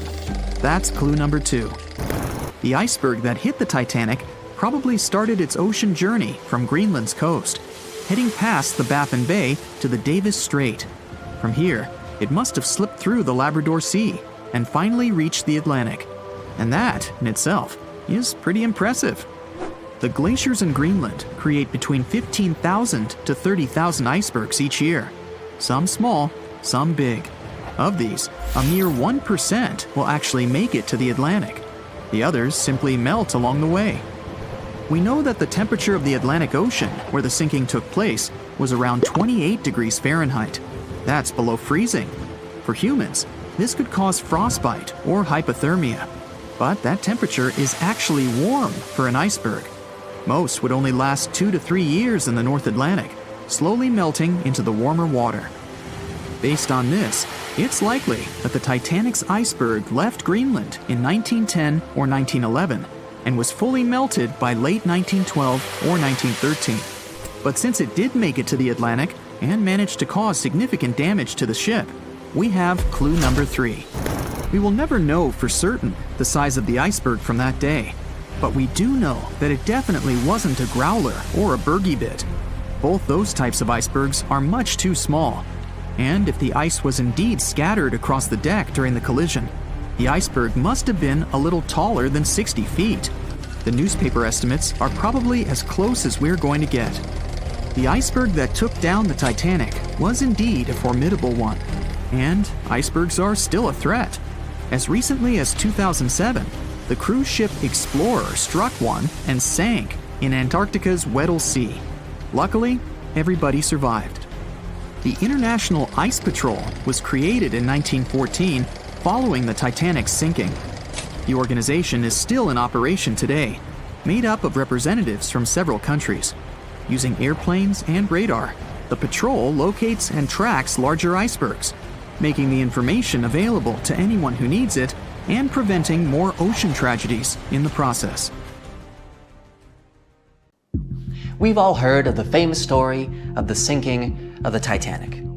But if you really think about it, it's not just one story, but so many stories all at once. It is a story of strength and courage, as with the likes of Margaret Brown stepping in to help passengers in need. It is a story of luck and guile, like with Arthur John Priest, a man who not only survived the Titanic, but also 3 other tragedies at sea. It is a story of perseverance and intrigue, as with Violet Jessup, a stewardess who had also survived 3 shipwrecks and then continued to serve for 30 more years after that. These are the stories of their personal journeys. When the RMS Titanic set sail from England on April 10, 1912, it was the largest ship ever built at its time. It was 883 feet long and 175 feet tall, and it took 3,000 workers 26 months to build it. Considered to be the pinnacle of nautical engineering, this ship was touted by its makers to be unsinkable. Of course, 4 days after its maiden voyage at sea, that claim would be proven false. On April 14th, the Titanic hit the iceberg. The collision ruptured the hull, and the 16 supposedly watertight compartments designed to keep the ship afloat quickly flooded with water. It took the liner 2 hours and 40 minutes to sink. And of the 2,240 passengers and crew on board, only 706 survived. One of those survivors was Margaret Brown. She was a philanthropist and actress who had traveled to Europe to visit her daughter in Paris. However, when Brown got word that a grandchild had fallen ill back in America, she bought a ticket for the next available ocean liner that would take her home, which just so happened to be the Titanic. As a wealthy woman, whose husband had become rich after finding gold in one of the mines that he owned, Brown was able to get first-class accommodations on the vessel. For over 4 days, she enjoyed many of the luxuries that came with her ticket. There were the expected services, like a large dining room with a live orchestra. But the vessel also was equipped with a gym, squash courts, and a swimming pool. And she'd spend her time in the first-class lounge that had been designed in the architectural style of the Palace of Versailles. When the Titanic started to sink, Brown could have jumped into the first available lifeboat and made her way to safety. But she did not. Instead, she joined the relief efforts and helped others get out, putting her own life at risk. In fact, by some accounts, a crew member had to physically pick her up and drop her into a lifeboat, number 6, in order to get her off the ship. With all the confusion and fear around, Brown went on to take control of the lifeboat. She even got the women on board to help paddle, knowing that it would help them keep warm in the cold night's air. There were also reports that she had an argument with the crewman who was in charge of that particular boat. When she suggested that they paddle toward the ship to help save others, Quartermaster Robert Hitchens refused, claiming that when the massive Titanic would finally go under, their tiny lifeboat would be pulled down with it if they were too close.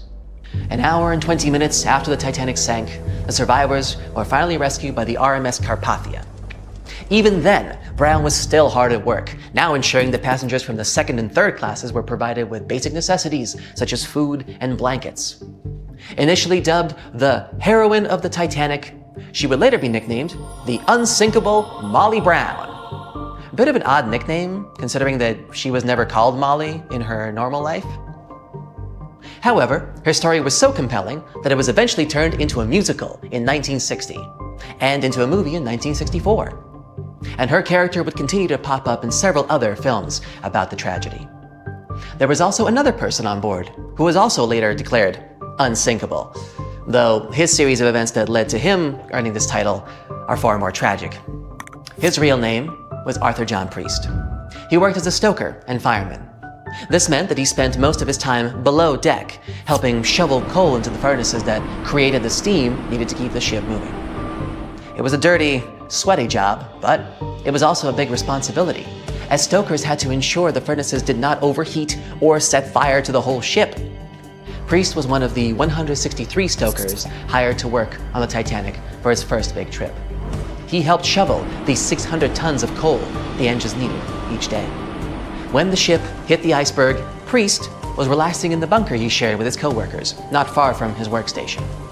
Escape was difficult, and his chances of survival were low. He had to move fast, running through corridors and along gangplanks, as he made a desperate dash onto the deck. And once there, he had only one option left: to jump into the frigid Atlantic Ocean. Imagine the shock of being enveloped by 27-degree water, surrounded by panicked screams in the darkness of the night. Despite all this, Priest swam, and remarkably, with frostbite setting in, he found safety on a lifeboat. He was one of only 44 stokers to survive.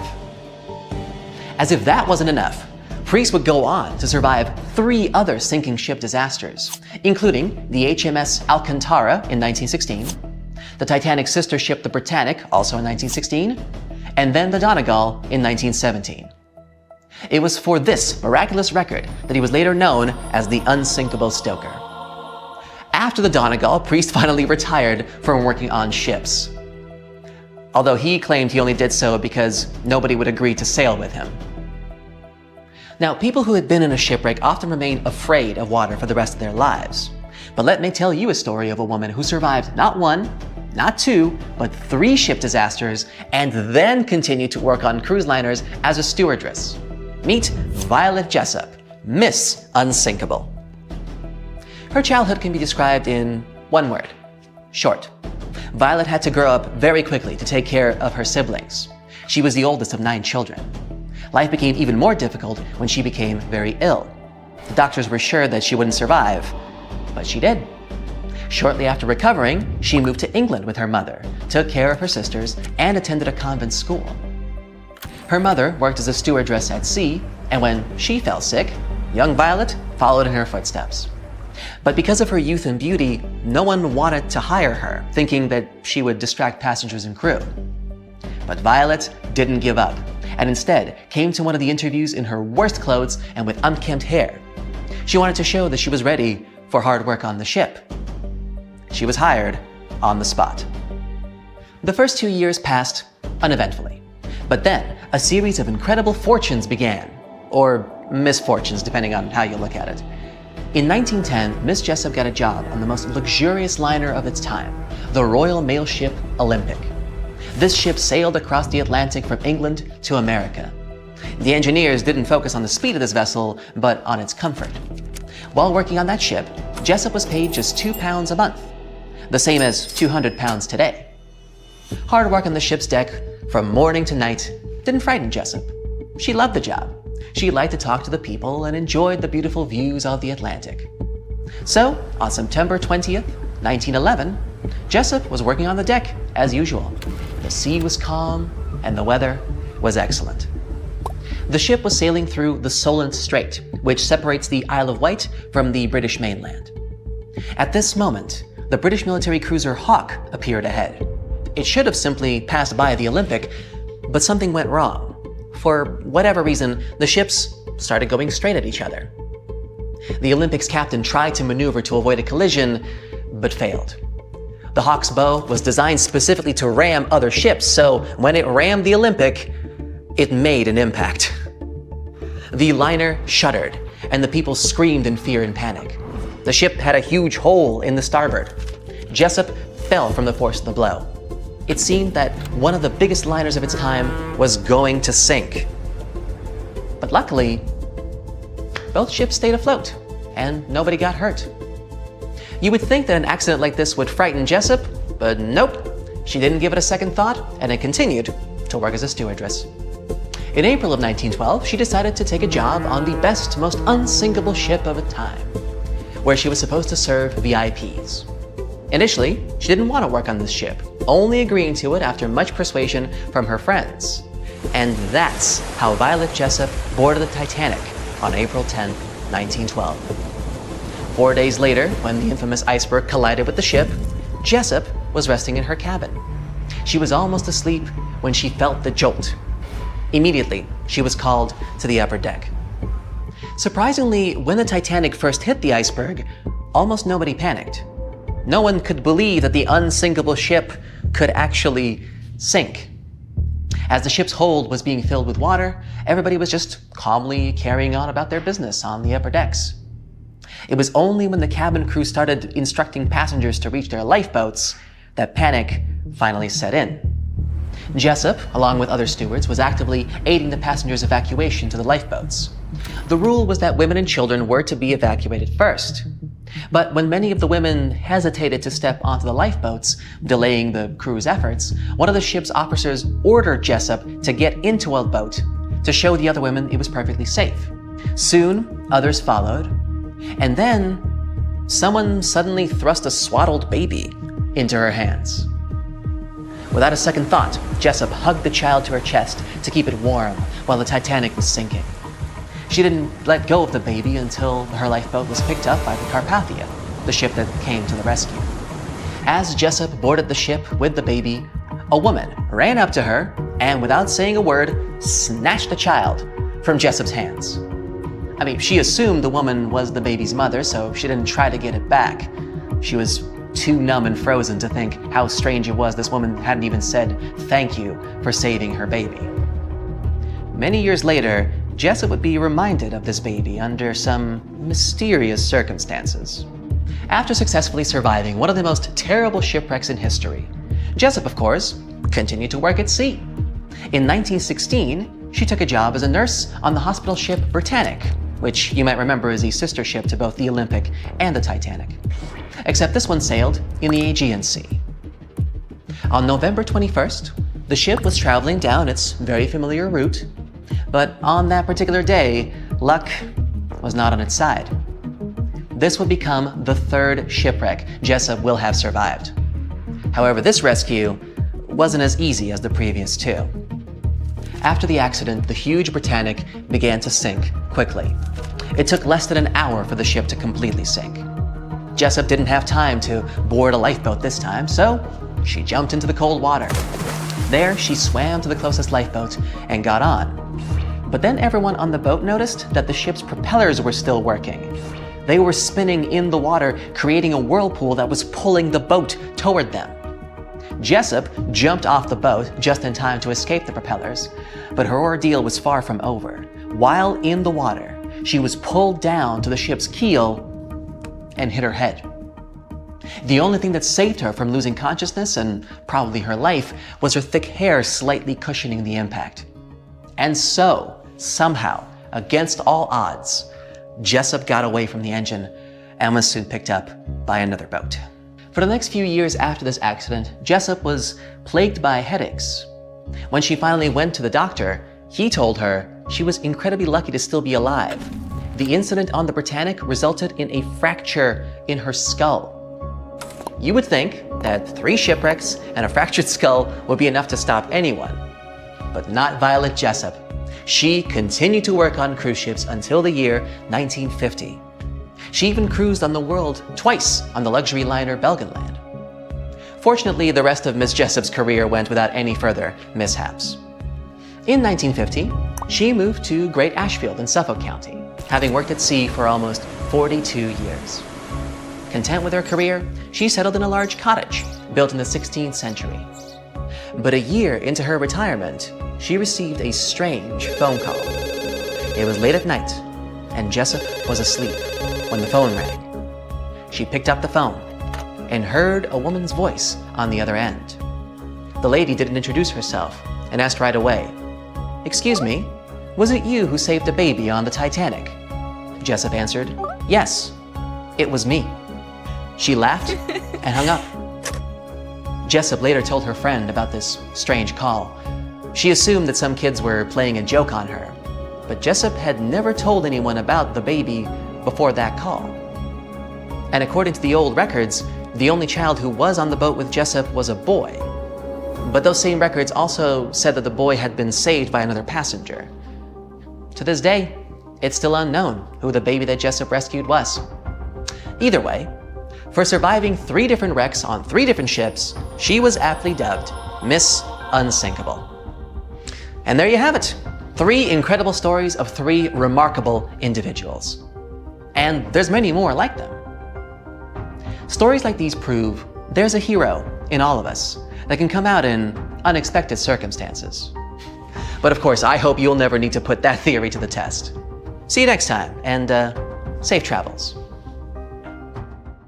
The year was 1854, and the SS Arctic, the fastest passenger liner of its time, set out to cross the Atlantic.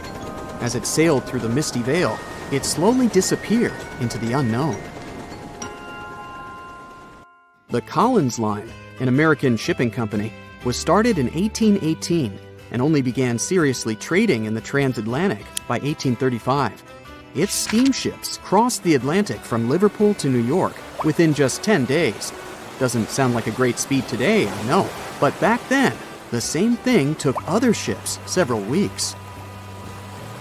Light on the water with their wooden hulls, powering through with a strong steam engine, those steamships were the favorite choice for many high-profile people. What could go wrong with such an advanced ship, they thought. This reminds me of some other ship everyone believed to be unsinkable. But anyway, back to the Collins Line. It grew to be a serious contender on transatlantic routes, with only one other competitor, the Cunard's Line. It was a British company also aiming to be the main force through the Arctic Passage. In 1835, the company received a new ship that traveled to Liverpool and came back to New York with the largest cargo ever at that time. From then, the Collins Line was steadily growing. It seemed like there would only be future successes for it. Unfortunately, their lavish ships became costly to run with the amount of coal used. Massive power along with weak wooden hulls meant they needed many repairs after each voyage. So, every trip ended up being expensive. But since the ships were safe and had a great reputation, people were willing to pay the price, and the company was definitely not in crisis. They had achieved something no one had managed to do before them. Like I told you, their ships crossed the Atlantic in a whopping 10 days, and Edward Collins, the owner, was very determined to maintain the pace. Their 5 ships easily outran the Cunard's Line of only 3. With this great praise, it provided more attention.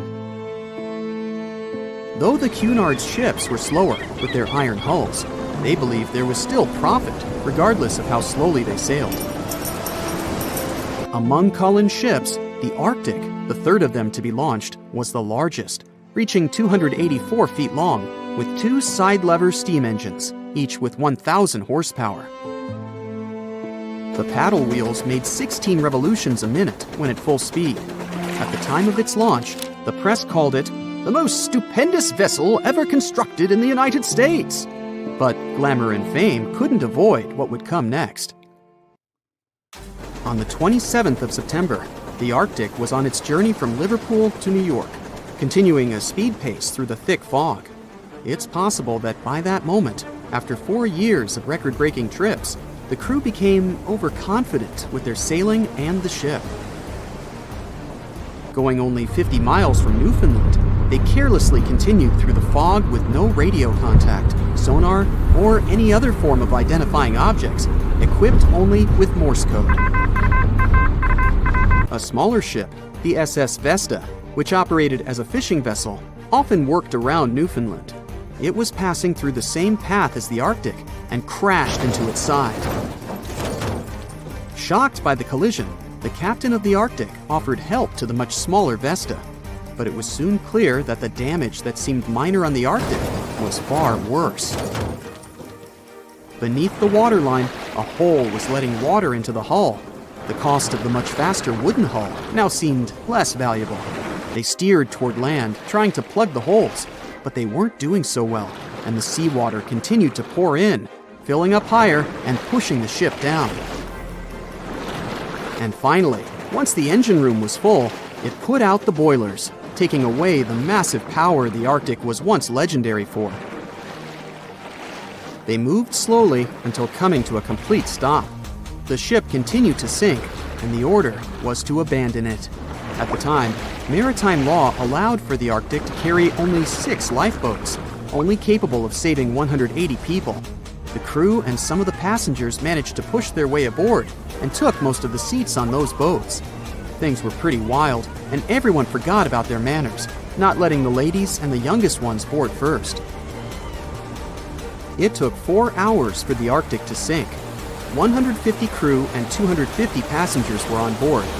Those that weren't able to find a lifeboat made a desperate attempt to build their own rafts from parts of the ship. 2 days later, only 3 boats made it safely to the shore. The other 3 were never found. Believe it or not, the rescue party also saved some people that had been clinging to the wreckage for 2 days. Unlike the crew, the captain went down with the Arctic, but amazingly survived. He would be only one of 85 people that made it, out of the 400 on board. When the news arrived 2 weeks later, the public responded with great sadness to the losses. Great anger soon followed towards the poor safety measures in the crew. The press published demands to change the laws for more lifeboats. It only made sense to have enough for every person on board a ship. But they ignored those requests. This neglect would lead to more disasters in the future. Enough lifeboats would only come into maritime law some 60 years later, after the disaster of the Titanic. Edward Cullen's wife and 2 children were also aboard the ship and didn't return. He was heartbroken, but didn't stop running his business. The Collins line still had a reputation to uphold, the biggest, fastest, and most luxurious on the Atlantic. Edward Collins would now build an even better ship than any other. It was named the Adriatic, and it was the largest ship in the world, 354 feet long. With 2 alternating steam engines that had never been built of this size. These steam engines at the time were at the height of engineering, though today you can only see them in models and toys. With the new addition of 2 masts, the Adriatic would also be able to sail if needed. Luckily, they made some lessons from the disaster of the Arctic. But before their new ship, the Adriatic, was built, another disaster had occurred. The sister ship of the Arctic had also sunk. They believe this second ship was desperate to stay in front of the Cunard's line and hit an iceberg somewhere during the race. This weird contest took the lives of 141 people. The desperation of Collins and his weakly built hulls pushed the company towards bankruptcy in 1858. The newly built Adriatic, costing over $1 million, had only made 1 voyage in the end. And even that voyage was considered a disaster. The ship collided with a tugboat. It still managed to finish its maiden voyage at a suitable time. After the company had gone bankrupt, they had to sell the ship for only $50,000. They removed the great giant engines, replacing them with only sails. Although it was once the greatest ship on the high seas, it was only 30 years later until it was abandoned, labeled irreparable, and anchored in a river. The other remaining ships were also sold and only used for parts. Edward Collins left the industry altogether, seeking work on dry land instead. As the Collins line was no longer in the mix, the Cunards would grow in strength. Without competition, they would win the Blue Riband for the next 30 years and 180 years later, after producing hundreds of ships. They still have a constant presence on the seas as they provide transatlantic crossings, world voyages, and leisure cruises. To this day, the Cunard Line is the only one to run ships between Europe and America, and it's great proof that it's not always the fast